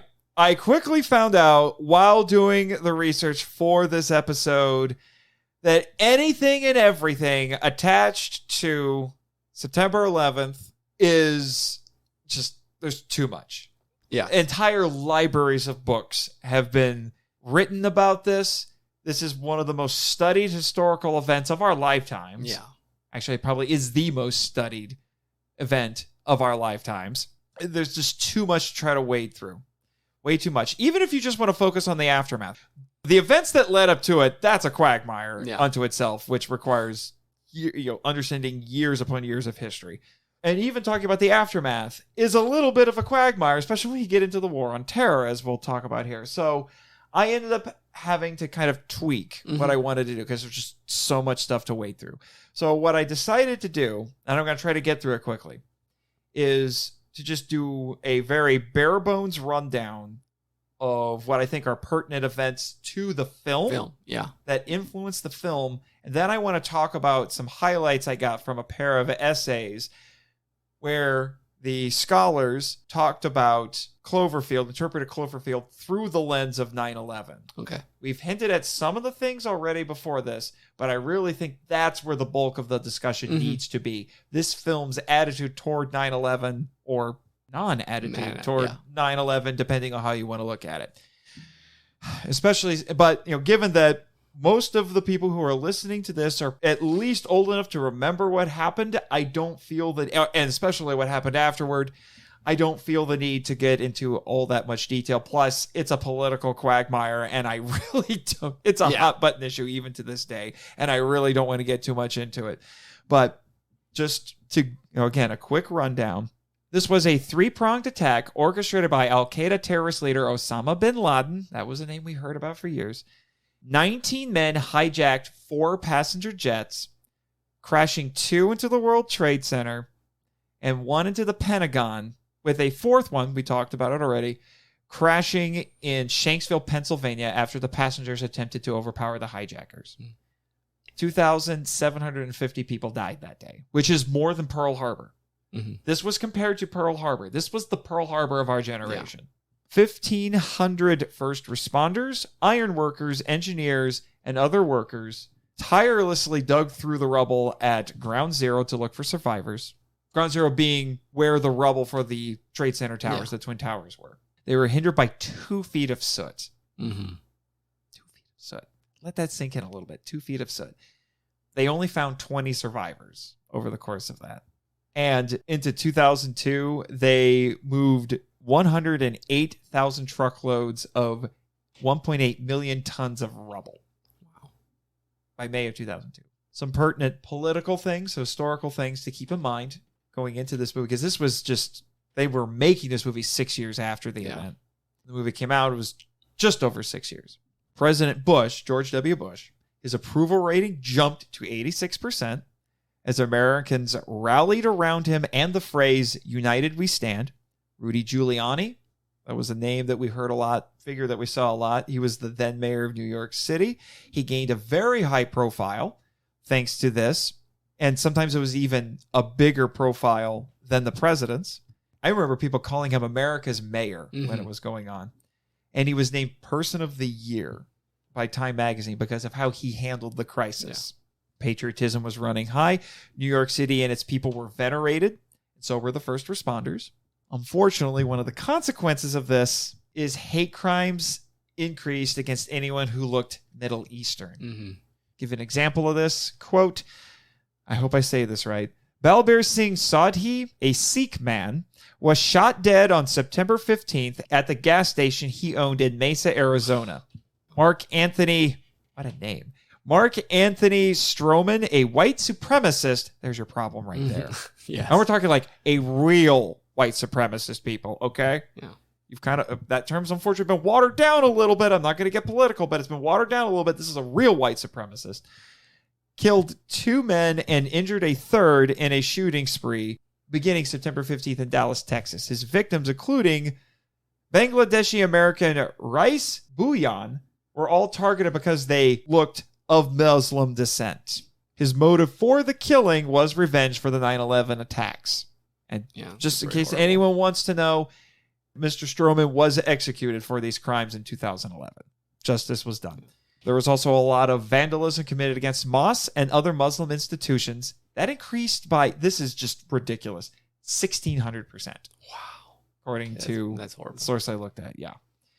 The collapsed Twin Towers threw 2,500 contaminants into the air. When we saw that image, yes, the first attack is probably the most 9/11 thing in the entire movie. Because we see a building collapse and then we see a wall of dust come forward. Yes. We saw those images all the time during the news coverage. There were, like I said, 2,500 contaminants got thrown into the air, including carcinogens. Mm-hmm. And it caused health problems for a lot of people for years after that. Rescue workers filed disability claims with 1,000 reported continued respiratory problems, with 500 reporting psychological issues as far as 2004, so 3 years later. 18,000 people developed illnesses from the toxic dust. A couple of notable examples of that was in 2006, a New York police officer named James Madroga died, and the coroner connected that to him helping with the cleanup. And then there was Detective Luis G. Alvarez, who died in 2019, just a couple years ago, because of colorectal cancer, and that was attributed to him spending 3 months at Ground Zero. Wow. And this, like I said, this is mountains of books and entire podcast series can be made about this event. There were legal cases, obviously, for medical compensation related to all of these things. Like I said, this is a pile of things. New York City was said to have had an economic loss of $82.8 to $94.8 billion. And then airport security, that got nuts. That was the source of a lot of controversies for a lot of years after that. And it often led to accusations of racial profiling of Middle Eastern people. Mm-hmm. Not here to comment on that. I'm just saying that was a thing. That was an issue that was being discussed. And also, people were talking about what felt like invasive security measures. Yeah.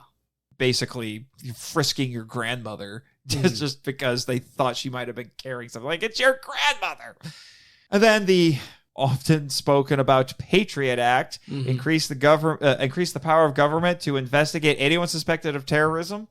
That was considered invasions of privacy. That was a big hot button issue. They could do things like invade a premises without a warrant. They could wiretap. It was, that was a huge deal. But the justification was that, hey, we need to increase these measures because wartime or whatever. It's very Orwellian if you stop and think about it. How many of your rights do you sacrifice for the sake of safety? Yeah.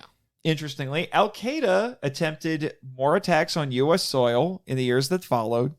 Most of them, thankfully, didn't work. When they did work, they were high-profile news stories, to say the least. But one of the most far-reaching effects of 9/11 consequences was the War on Terror. Yes. Oh, boy. This began October 7th, 2001, when, for the first time, NATO invoked Article 5, which allowed for member nations to act in collective self-defense. The U.S. attacked Afghanistan in retaliation against Al-Qaeda. Al-Qaeda expected maybe a missile strike, so they were not prepared for full-scale war. And then that expanded in March 2003 as part of President Bush's doctrine of preemptive war against any he called the axis of evil. There's a term that we knew very well, but I haven't heard in a while, which was his funny little nickname for Iran, Iraq, and North Korea. Mm-hmm. So the U.S. invaded Iraq on suspicion that Saddam Hussein was harboring WMDs, which they were saying were being used by terrorists to commit their terrorist acts. And that both of these things turned into quagmires. These wars really basically ended very quickly. Baghdad fell in 3 weeks. Yeah.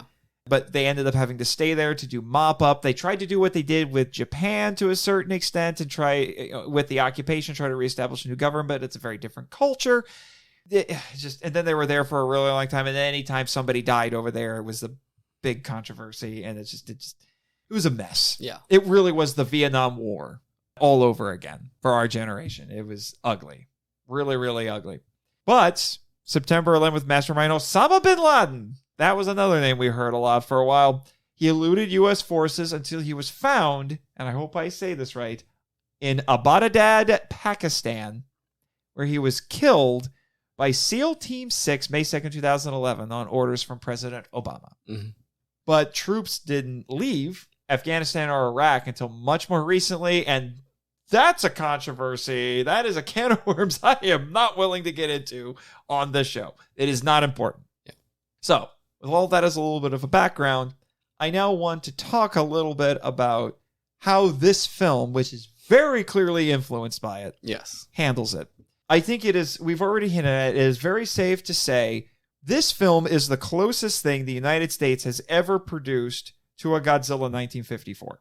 And I mean that in thematically, where Godzilla, you've seen Godzilla 54. Yes. You were on for that episode. I was on for that episode. Godzilla 54 was heavily influenced by the war, and in particular the nuclear bombings. Yeah, exactly. Processing the... It was very cathartic. It was a process. It was processing. And it was, this was at a time where they could finally make a movie about that after many years of censorship.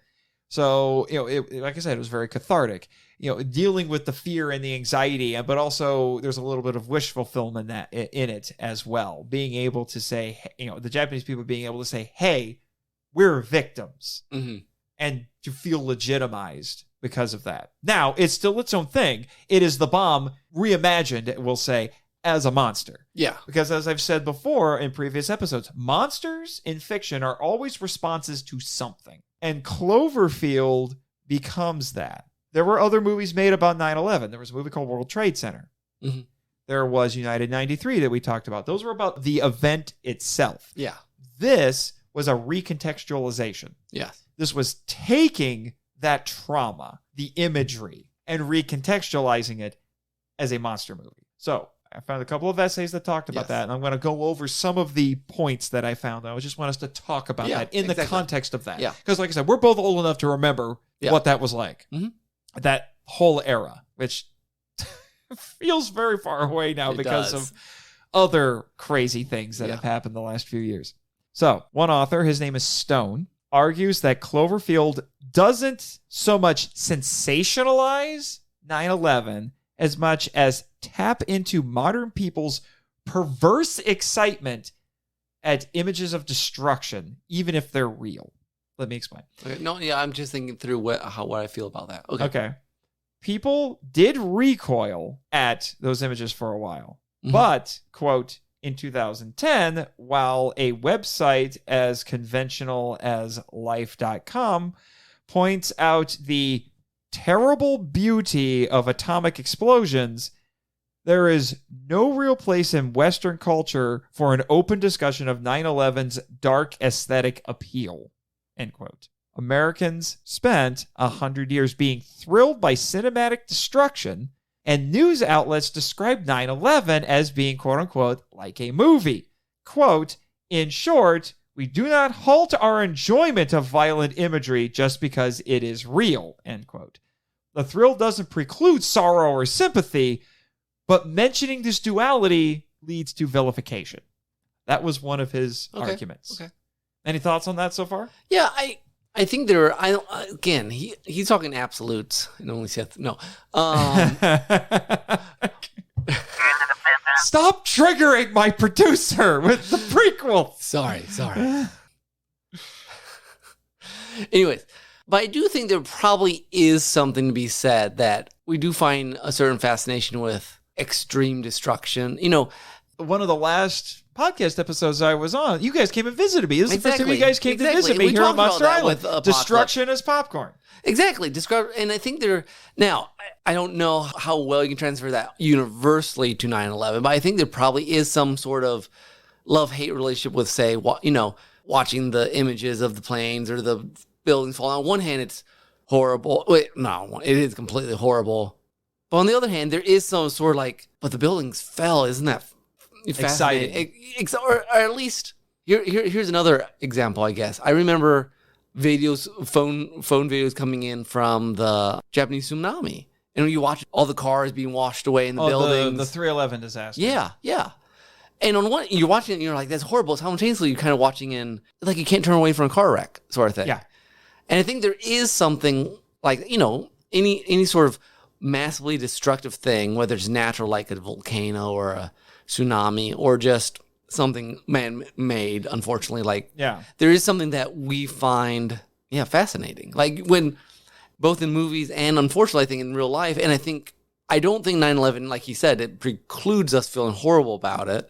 Though I do think there's the danger for some people who live in a completely digital world to see just images and not feel the relational connection. The gravity of it. Yeah. Now, I don't think that was with 9/11, but I think the farther away you get from it. Yeah. It's one of those things where I look at, if I'm watching an action movie. Yeah. And I stop and I think, I do sometimes sit down and I think about, it's like, I am garnering excitement out of this. Yeah. Seeing Arnold go around and they shoot everyone. There's this weird thrill that comes with that. But if this was actually happening in real life, I don't think it would be nearly as fun. Exactly. Yeah. And I don't think it's necessarily wrong if you have that separation between fantasy and fact. Yeah. But I do think, again, I don't think it's much back in 9/11 because like YouTube was not a thing and stuff like that. No. But the news played that video, and which is something that's another point's going to get brought up here. The news kept playing that footage constantly. Yeah, because also, terrible thing. Actually, the next point, I'll read this next point about it. Another quotation here. Quote, perhaps the footage was screened so often because it beggared belief and therefore required multiple viewings to fully comprehend. I think that's part of it. The scholar Kathy Smith supports this theory, suggesting that repetition of the images of 9/11 signified, quote, a global attempt to admit its possibility and to come to terms with the act, end quote. Patricia Mellencamp, in her classic study of, quote unquote, catastrophic coverage, argues that repeated viewings of traumatic events such as the assassination of President Kennedy or the Challenger disaster allow us to, quote, acknowledge, then alleviate fear and pain, end quote. She draws on Sigmund Freud's, great, we always want to talk about Sigmund Freud, Sigmund Freud's essay, Beyond the Pleasure Principle, to argue that the compulsion to repeat can result in mastery over loss. I think I agree that sometimes I think 9/11 work, Challenger, like, is that real? Is that, It's that 5 stages of grief Yeah, thing. like... That, because the first stage is denial. That's not real. Especially something like a plane hitting the Trade Center. It does seem, honestly, kind of absurd. And I remember, I will never forget this, and I wonder if this was actually originally scheduled to air on TV that weekend, or if it was a decision made by the TV station to air it as maybe as a form of catharsis a little bit. But it was an 80s action movie, had Chuck Norris, and I want to say Lee Majors. I could be wrong on that. Fact check me on that, Jimmy. Called The Delta Force. Okay. All right. I had seen it before, and I was a little shocked that they aired this. But do you know what The Delta Force is about? No idea. Probably someone with an airplane. No, not the president. Get off my plane. That's a different one. No, it was literally about Muslim terrorists hijacking an airplane. Really? A passenger jet. Huh. Now, not to crash it into buildings as an act of terrorism, they were holding the passengers for ransom. Yeah. But it's still Muslim terrorists taking over a plane. But the catharsis, I think, that was coming from it was, here's these all-American heroes who are going to go in there and they're going to save everyone and they're going to kill those terrorists. You know, that was the thrill. Yeah. I think it'd be interesting nowadays if something, I don't want anything like that to happen, but we have so much video from so many different versions now, how much we would. Lee Marvin. I was wrong. Not Lee Majors. That's very different. Lee Marvin. Right. Anyway, you were saying. It'd just be interesting because in 20 years, we've been even more inundated with films and YouTube and nonstop videos on our phones that I wonder how much, if there is less of a separation between, or if we're less able to look at something and be like, oh, that actually happened versus watching something like that and be like, oh, that's too bad, and go on with our... Yeah. Well, and to tie into that, I did find a Pew statistic that said 63% of people couldn't stop watching news coverage of the events. And a sizable majority, as they put it, 71%, said they felt depressed, and nearly half, 49%, had difficulty concentrating, and a third said they had trouble sleeping. So it's incredibly anxious, but we can't stop watching. So it's like we are wrecking ourselves doing this. It's like, again, we can't look away from the train wreck. But it hasn't changed the last 20 years. Now there's just doom scrolling. Yeah, doom scrolling. Yeah. Oh, good Lord, yes. But no, it reminds me... That's almost a joke. Well, it's kind of a joke, but it's true. It's true. For a lot of people. Yeah, for a lot of people. But it's interesting because even back... Okay, I guess this would have been probably late 90s. Or, well, I don't know. Sometime in the 90s, I think. My grandparents lived in Wyoming, and we'd go there, and they'd watch the news, and my grandma always called it Dead in Denver. Because there would always report... That sounds like somebody's alias in a letter to the editor or a horror movie. It's a mystery. Dead in Denver. Sleepless in Seattle, Dead in Denver. That's the really depressing remake. It's a sequel. 70 years later. No, but she always make fun of it because... I'm with him. That is a little grimdark. I'm just saying. Anyway. No, but she always made fun of it because, we're hundreds of miles from Denver, but they always had to put whatever murder was anywhere in the, anywhere on the news because that's, I guess, important. Yeah, well, it's only gotten worse. And it gets attention. Yeah, and again, it's sensationalism. I mean, that was when it was not like it is now. Now it's... ramped up, not at all. That was when it was innocent. Kinda. I don't know if fake news has ever been innocent, but sure. Here's another point from Stone that I think was worth discussing. Quote, Cloverfield is the first Hollywood movie not only to dwell on the destruction in Manhattan, but also to revel in it. It manages this feat by removing us just far enough from reality that we do not have to confront our fascination with the death and destruction wrought on 9/11. By reconfiguring the event as a science fiction monster movie, it allows us to experience the terrorist attacks as an exciting spectacle without any attendant feelings of guilt, end quote.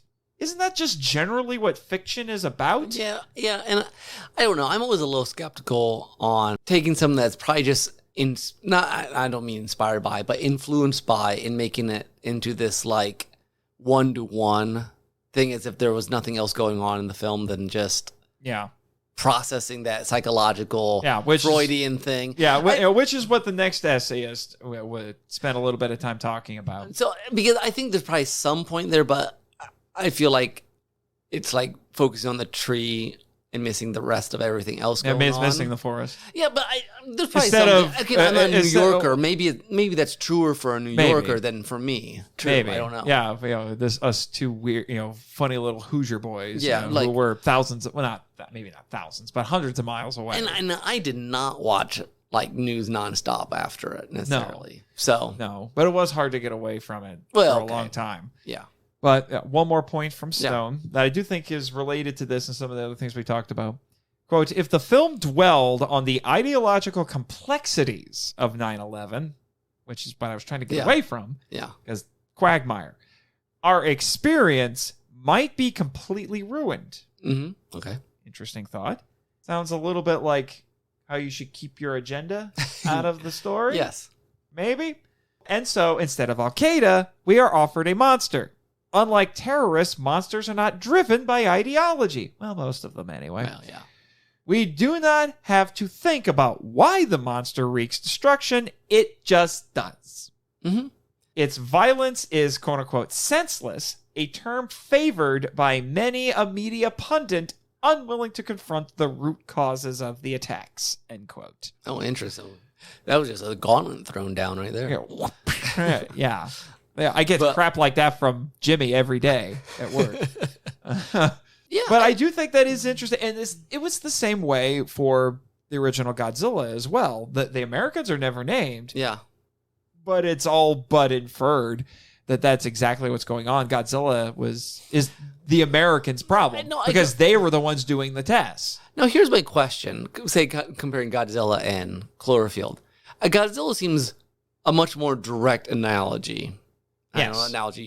But it seems Cloverfield seems to me, just because it is, I guess, less, I don't know. Less direct, less dense, even than the original Godzilla as far as symbolism and stuff. Is Cloverfield really trying to be an analogy, or is it just tapping into the zeitgeist of? That's what the next essayist actually got into. I lean towards more the zeitgeist. It is. I would agree with you. It's much more the zeitgeist. But so that's what the next essayist gets into. Stone, I don't know if it's a guy or girl, but anyways, has some interesting points, but I think it might be overplaying.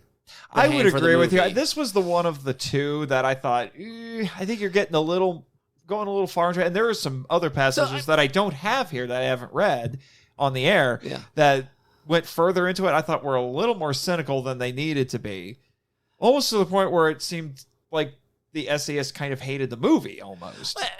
Well, from what you've read so far, it seems not so much that as much as she used the movie, or he, I don't know, used the movie as a jumping off point for certain thoughts that she had that the movie doesn't quite, it's like a reader response almost to the movie versus like an actual, like what the movie actually can support. Yeah.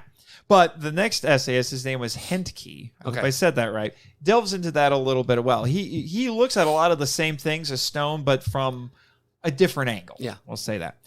He said, quote, "Though the film has little to offer in terms of authoritative statements." Okay, I would agree with that.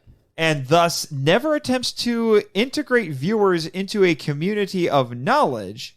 Community of knowledge. You gotta love those scholars and the funny terms they like to coin.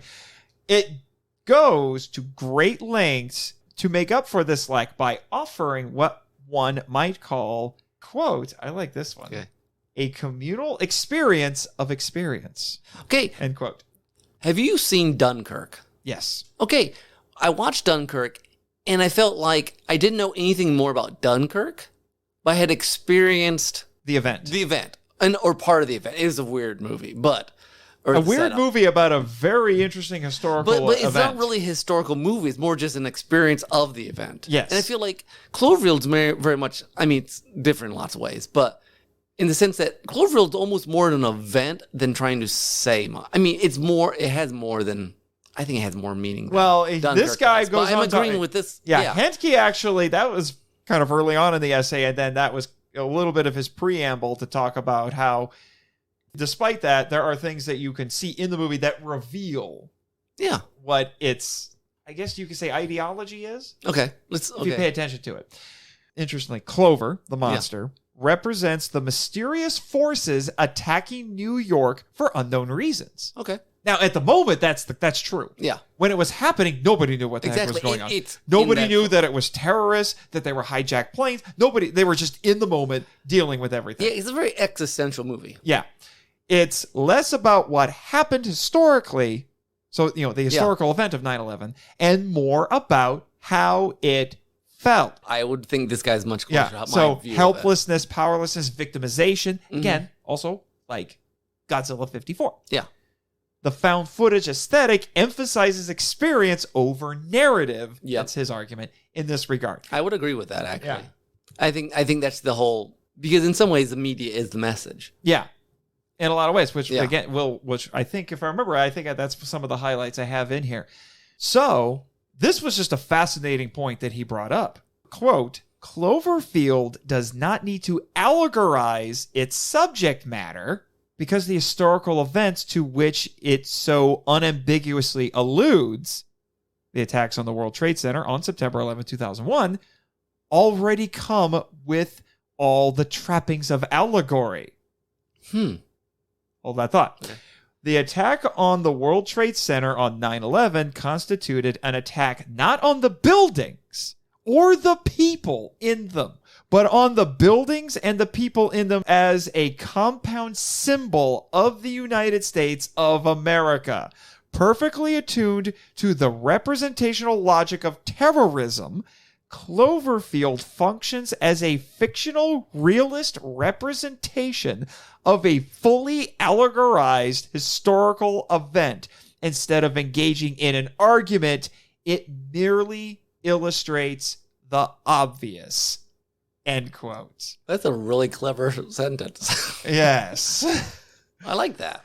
I love that. So that's when you stop and think about it, that is the whole point of terrorism, is it not? It's not symbolism. Necessarily to do actual meaningful damage. We'll say that. Yeah. It's not to do meaningful damage. Yeah. It's do symbolic damage. It's to do symbolic damage. We hurt something that represents who you are. Yeah. And not caring how much they hurt actually in the process. Yeah. Because, it's just like, because when I was a kid, not long after the attacks, my family visited Washington, D.C. I got to see the Pentagon with the big hole in it. Mm-hmm. Here's the thing. Pentagon's a big building. It's a big building. And that was a secondary target. It was supposed to be the White House. Yeah. Now, you take an airplane to the White House, good Lord. Sometimes I think about that alternate universe. Good grief. Well, before this, there was a Tom Clancy novel where an airplane was flown to the Capitol. Yeah. That's terrifying. Yeah. Yeah. But here's the thing. That was a secondary target for a reason. You're not going to hurt nothing short of a small nuclear bomb is going to take out the Pentagon. Yeah. One airplane's not going to do anything. All right? But it was the fact that they hit the Pentagon. Exactly. Yeah. That's the point. Mm-hmm. We hit the thing that represents you. Yeah. That's what makes it terrifying, because there's no way that they were going to defeat us militarily in a traditional war, we'll say. In a head-on-head. In a head-on, invasion. There's no way you can do that. But you can terrify people and make them so afraid to just go out the door for fear that somebody's going to blow something up. Mm-hmm. Every unknown package in the mail is a bomb. Yeah. That sort of a thing. You make people live in fear, you cripple them, and they won't want to do anything. Mm-hmm. That was the point. So it's already an allegorical attack. I love this concept. It's interesting. Just go back to our unheroic hero then. Yeah. He's not crippled. No.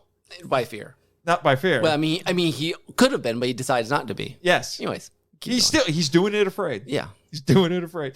But going back to what we were hinting at it, the found footage motif plays into another post 9/11 concern: private versus public life. Mm-hmm. The public disaster impinges on the private life recorded on the camera. Mm-hmm. The public unveiling of this footage can be seen as a form of transcendence, especially with how voyeuristic it is. Like that first scene of the movie, we were never meant to see that. Yeah. Yep. This morning after scene, these two young people, and then even having breakfast in bed together. And then even, that's the most private. And then even the party is more private than public. Yeah.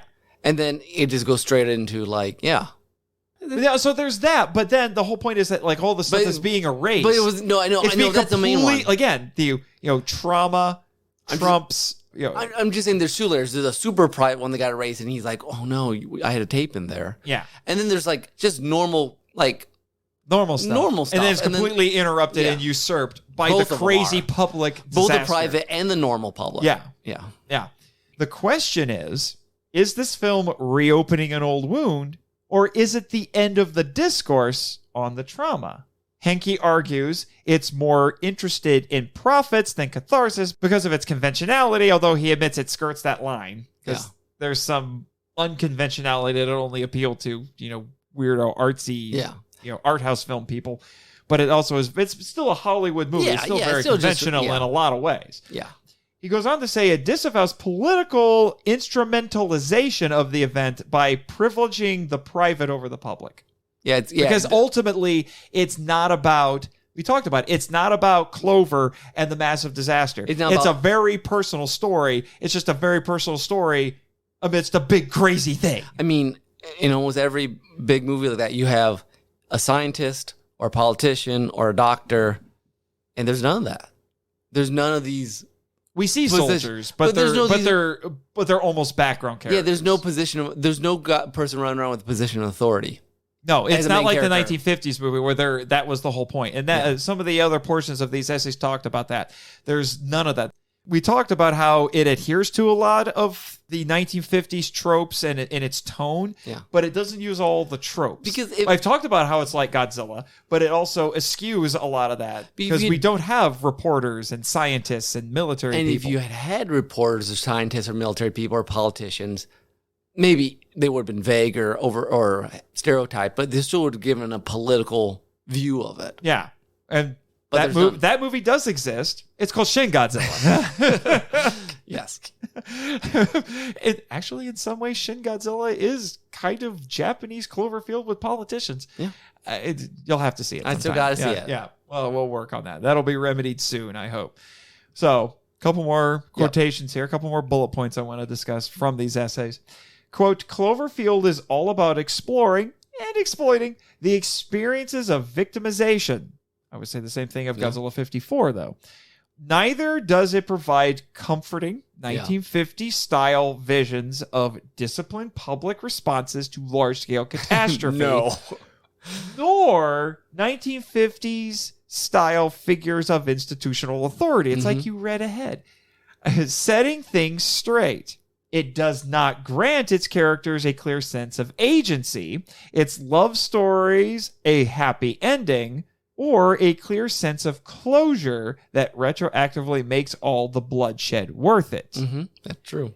In all of these instances of carefully constructed neutrality, Cloverfield could not be more different from the mentality of most 1950s giant creature films. End quote. It's like we read ahead. We already talked about that point. But, it goes back to... I guess I should start writing academic essays. Yeah, maybe you should. It just goes back to, we talked about, the fear that was running rampant immediately after all of this. And it didn't feel like things could be set straight. Yeah. So this is from Pew. Quote, fear was widespread, not just in the days immediately after the attacks, but throughout the fall of 2001. Most Americans said they were very, 20% or somewhat, 40%, worried about another attack. When it asked a year later to describe how their lives changed in a major way, about half of adults said they felt more afraid, more careful, more distrustful, or more vulnerable as a result of the attacks, end quote. So it plays into that because we didn't have that closure when that was going on. People didn't get that. Again, naturalistic, right? Yeah. Because that's a very Hollywood, that's a very story thing to do. You wrap things up all nice. Yep. Yeah. So, one final bullet point here from Henke. He said, given the political divisiveness of 9/11, the film instead focuses on the nostalgia, this is an interesting thought, of the trauma of the event with a sensual assault and quote-unquote strange apathy, end quote. It's just so weird, the idea of being nostalgic for trauma. I mean, I know nostalgia by definition involves a sense of pain and loss, because that's what nostalgia means. It means basically painful remembrance. Yeah. It's like, oh, I remember that. It was fun, and it's not like it is now. But we always talk about the whole, you knew where you were JFK. Yeah, which they talked about. That idea. I don't know if it would phrase as nostalgia for trauma, but I think it's that idea at least that we were all there and we all remember it, and it made an deep impression, and it's shared. I mean, it's shared. It's shared experience. And as weird as it is, there are very few. I feel like at least in the United States, very few shared experiences. Not anymore. Not anymore. Whether positive or negative. And it seems like more often than not, it has to be something negative. I mean, if anything good came out of COVID land, it was that we all had to share it. Yep. It wasn't just the United States. It was just one country. It was the whole world. Yeah. We all had to deal with that madness. Yep. It's all something we'll be able to just bring up. Hey, remember COVID? Remember 2020? And we'll all be able to talk about it. Yep.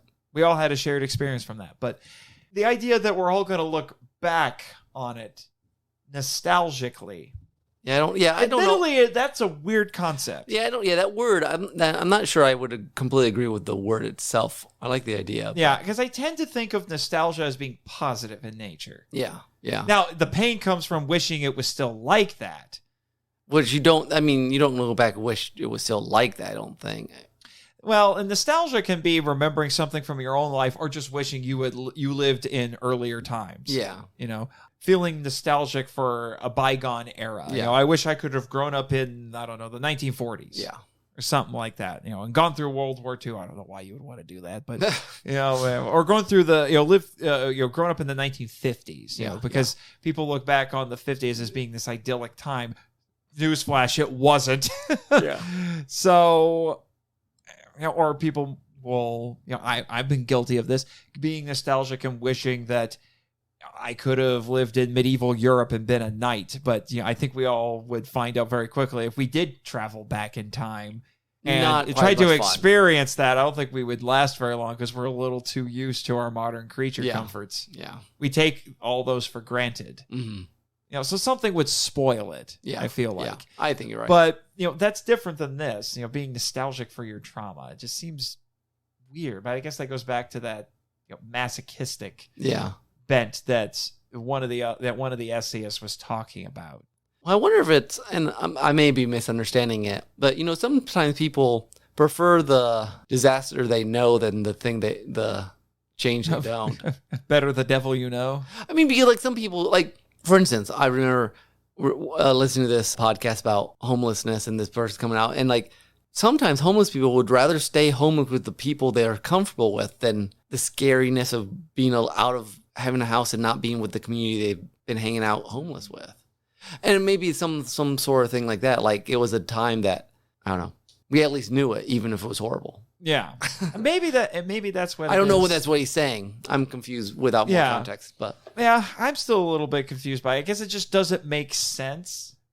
Unless you could draw some sort of some positives out of the trauma, I don't see the point of reliving it. But again, I guess that's that psychological thing. You have to relive it to process it. Well, and then maybe I haven't read the whole essay. Maybe his version of psychology and some presuppositions are different than mine too. Very possible. Very possible. But listeners, if you have any thoughts on this matter, feel free to write us in. I would love to hear about this. Tell us a little bit about what you think. What's your interpretation of this? Let us know. Also, feel free to check the show notes to find all of my references so you can read these essays as well.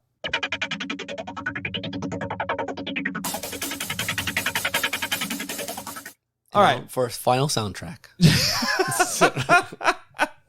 That's why I feel compelled to say that at this point in the podcast. Go listen to Derailed Trains of Thought, people. Anyway, I am going to go through some listener feedback. That's a segment on your show. That is. Yeah, we do it earlier. Yeah, yes, you do. And I like saving it for the end. Yes, go for it. But anyway, I'm continuing with the very involved conversations I had with Neil Reeby, who has appeared on the show and is a fellow writer as well. He's had this streak where he would listen to episodes and then he would send me Facebook Messenger messages as he's listening, giving me feedback. So we're continuing some more of those. It's interesting. You and John touched on the issue. He's talking about the Them episode. Touched on the issue of how conventional weapons can kill American giant monsters, but not Japanese monsters. In my opinion, many of the people who were involved in making the 50s monster movies served in World War II. Oh. For the Japanese, the U.S. military was indestructible. Their tanks could not knock out our tanks, and ours could knock out theirs.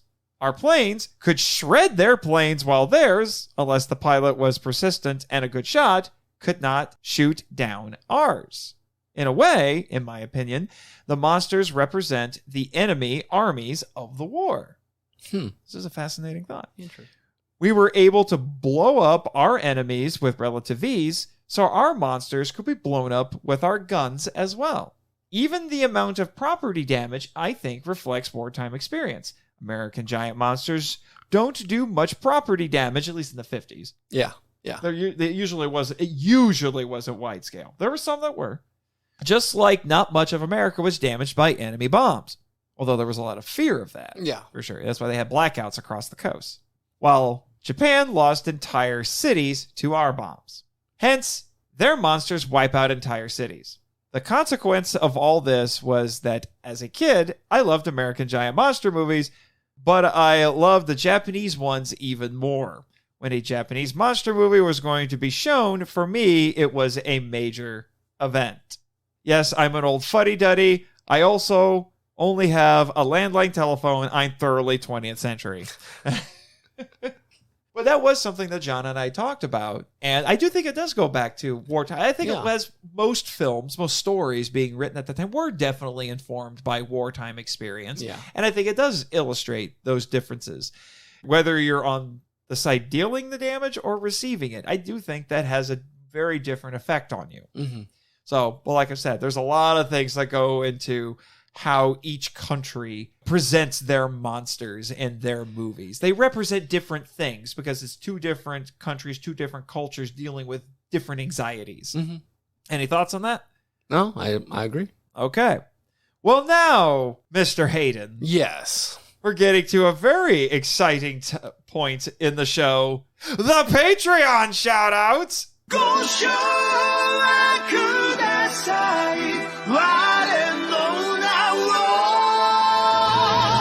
Travis Alexander. Danny Damana! Eli Harris. Chris Cook! Damon Noyes. Bex from Redeemed Otaku! Eric Anderson. Ted Williams! Tofu Fury! Glee! I want to go Cobra Kai over everything I see right now. Have you seen Cobra Kai? Some of it. My wife's seen all of it. She loves it. Zach loves it. As you should. It's usually the most invigorating segment of the show, as you can tell. Yeah. Especially Tofu Fury. We know who Tofu Fury is, Fury. but he's always going to be Tofu Fury. I want him to make that movie. I keep joking that his username needs to be. So we need a ninja chef, Tofu Fury. If you can get Jackie Chan to do it, it would be even better. Yeah. Because it sounds like a very Jackie Chan movie. It does. It really, really does.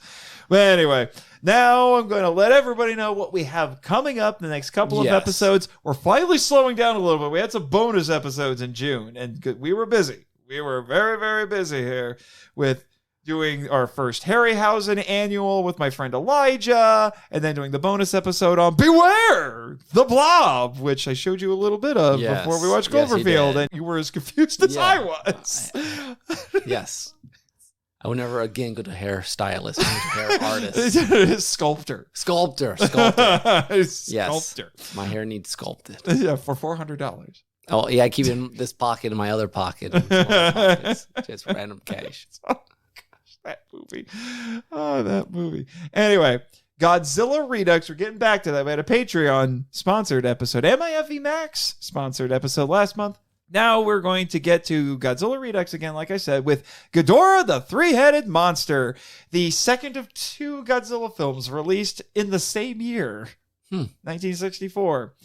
And I will have on not one, but two Giaconetti brothers for this one. Returning to the podcast will be Luke of the Earth Destruction Directive, among other things.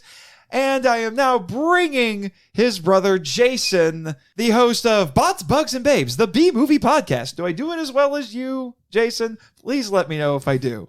Because that's pretty close to how he says it. And I'm having them on because I think it's among both of their favorites. They grew up watching it, so can't wait to have them on. It should be fun. Those two are a hoot. So looking forward to that. And then the next episode of Ameri-kaiju, I am beyond excited about this. This is your movie. This is a movie. I need to show you this. I really do think you'll get a kick out of it. I will die on the hill that it is one, even though it underperformed at the box office in the United States, I will die on the hill that it is one of the best blockbusters of the last 10 years because it's original, has one of the best soundtracks of any film in the last 10 years. Pacific Rim. My gosh, I have been waiting very eagerly to have this on the show. I am so excited. And as you can tell, so is my producer, because robots. Robots. He's got a thing for robots. You're going to marry a robot, aren't you? Yeah, weirdo. But anyway, yes, Pacific Rim, and I could think of nobody better, because I'm going to go crazy on that one. We're going to have, hopefully, a minimum of 3 guests for that one. The Drifters from the Drift Space podcast. I had to. They love the movie, and it's where the title of their show came from.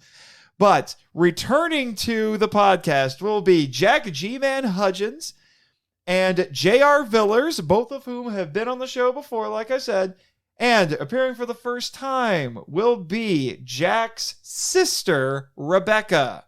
And I'm hoping to get their friend Dave, who is the 4th co-host on the Drift Space.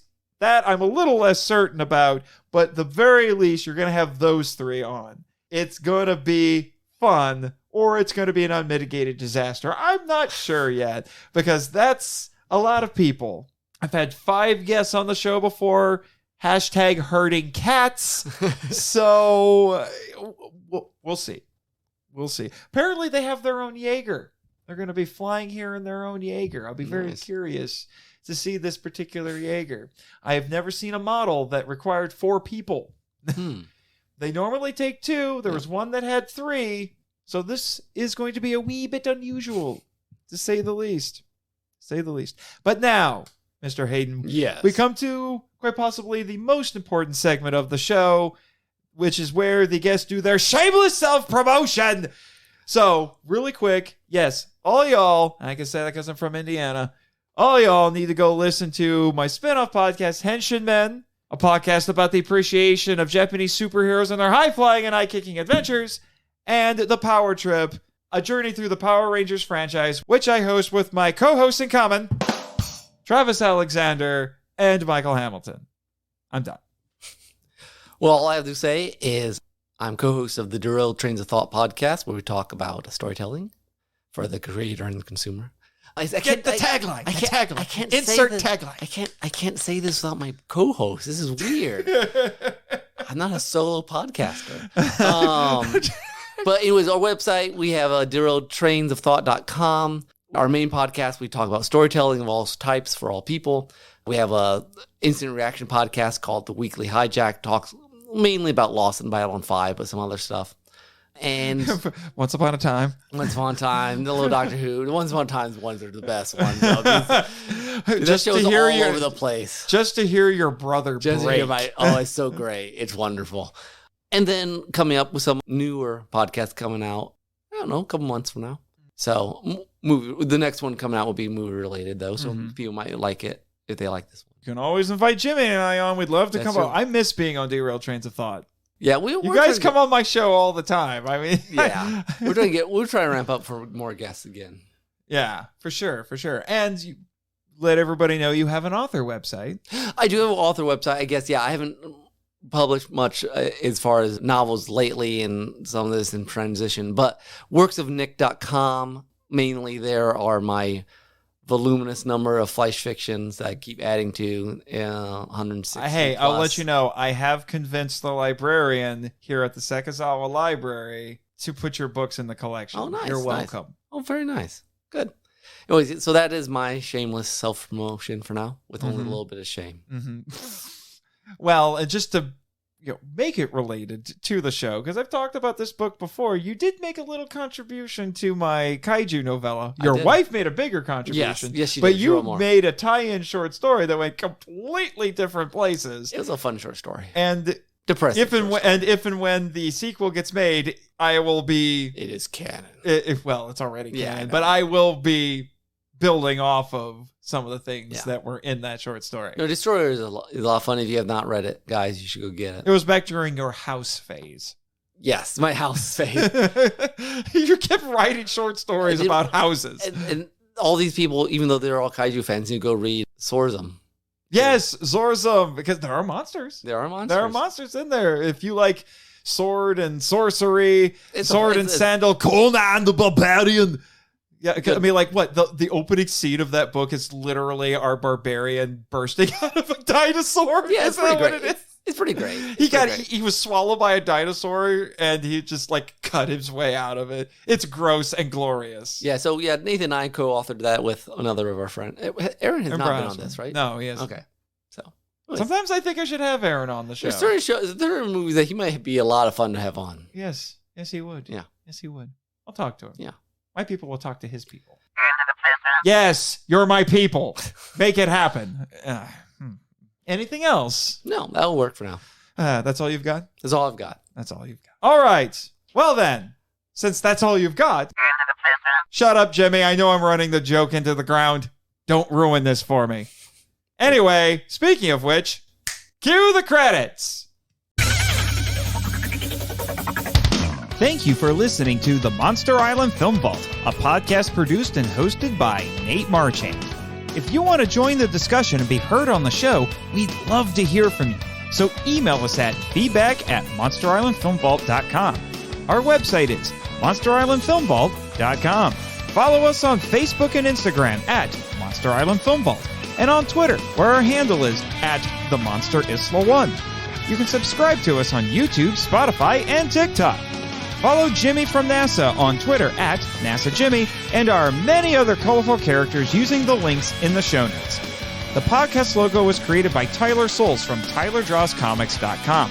Our theme song is Wanderer on the Offensive, live edit by B33J, Sarax, Juan Madrano, and Nonsensical Lexus, which is a remix of Counterattack Battle with the Colossus and The Opened Way Battle with the Colossus by Kootani from the video game Shadow of the Colossus.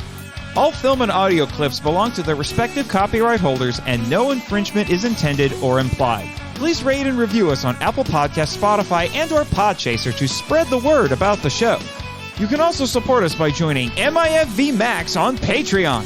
The Monster Island Film Vault is a Moonlighting Ninjas media production. Sayonara!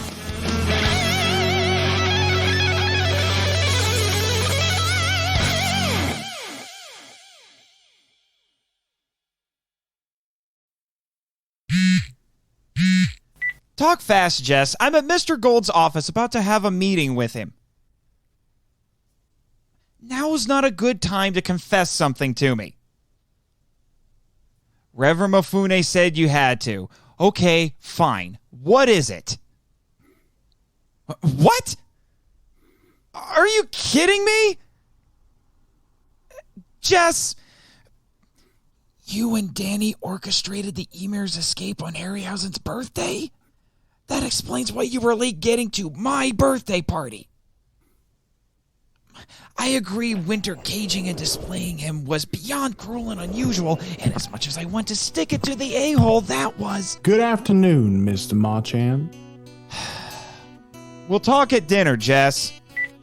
Bickering with your sister again, I see.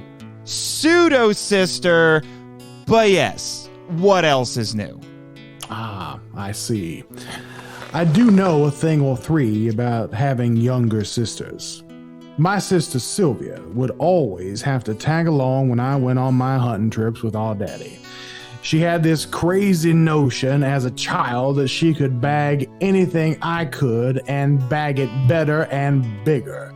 Could she? Well, let's just say when I shot that giant Gila monster down in Texas, Sylvia turned right around, went down to Mexico, and shot herself a black scorpion. Well, dang. Speaking of your sister, a little birdie told me she helped direct the Ymir back into the jungle after the Gauss sliced off that big critter's cage bars. Do you know anything about that, Mr. Marchand?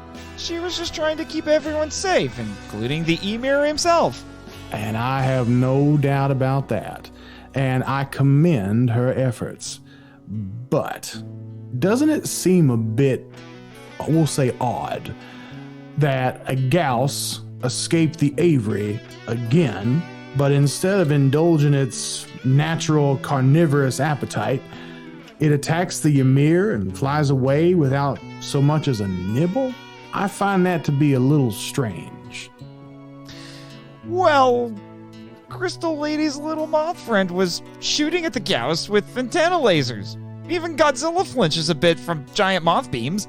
And you're absolutely right, Mr. Machan, but all that Gauss did while that little critter was chasing it was fly a few miles, perch on a mountainside, and wait there until Ozaki and the mutants came and captured it. To me, it seems a little too easy. Given the Gauss's track record for eating people, including, a little incident where he purportedly ate somebody, this sounds like grounds for celebration to me. And you would be absolutely right under normal circumstances. But Mr. Winter told me he noticed some unusual transmissions when all that happened. I mean, I was doing a special broadcast with Elijah Thomas about Ray Harryhausen, and I call him the littlest gatekeeper for a reason. No, Mr. Machan, that wasn't it at all. In fact, we have under good authority that was an Orca signal. The Orca? Yes, the device created by Dr. Emma Russell. From what we hear, it can't control kaiju, but it can command them. You're not wrong. And last I heard, it was being stored in your producer's garage. Am I correct in hearing that? Last I heard, yeah. Well, much like my last kill, that's a mighty big coincidence that there was a breach in the aviary's security at the same time as this mysterious Orca transmission. Indeed. Might want to call the legal action team and have them send Inspector Osako to investigate. You know what? That does sound like a mighty fine idea. And you know what else sounds like a mighty fine idea, Mr. Machan? What's that? A drink. Would you care for one? It's a little too early in the day still, but thanks. All right. Would you care for a cigar, Mr. Machan? No thanks. I don't smoke. Smart man. That's why you have such a beautiful complexion. All that clean living and all. All right. You can stop pouring it on thicker than the icing on my birthday cake. I'm guessing you asked me here to talk about the job offer.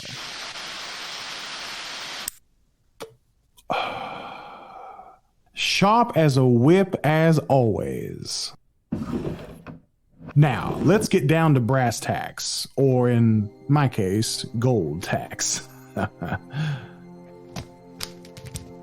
That there packet has the media master's job description along with the layout of your brand spanking new office.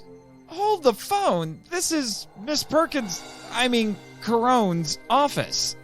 Damn straight. The media master will be handling a lot of the PR for the island, so it was only appropriate. It's just... wow. Windows overlooking the island, enough space to house a kaiju? I'll just need a day or two to get over it being the room where a former supervillainess electrocuted me. Well, according to your Power Trip co-host, he believed that you would enjoy it. I'm not dignifying that with a response so I can see the salary and... what the fudge? That's a lot of zeros. You sure this isn't a typo? No, sirree. I drew that contract up myself, Mr. Machan. I've seen your tweets for the board, so I'm even more doubtful. I assure you, Mr. Machan, that is all correct. Mr. Winter has an eye for talent. Why do you think he has me here? And he only hires the best. Consider this our monetary apology for the mismanagement this island has experienced the last few years. I'm flattered. Well, what do you say, Media Master Nate? It does have a nice ring to it now, doesn't it? I say... yes? Fantastic, Mr. Machan. Now, how about I take you down to Bert's and we can celebrate over some USDA Prime and discuss the new terms of your agreement. Sure. I've been meaning to check that place out for a while. It's kind of interesting that some people decided to start a kaiju-themed steakhouse chain in honor of Burt Gummer. All right, sounds great. Miss Kawhi, will you please hold all my calls until I get back? よし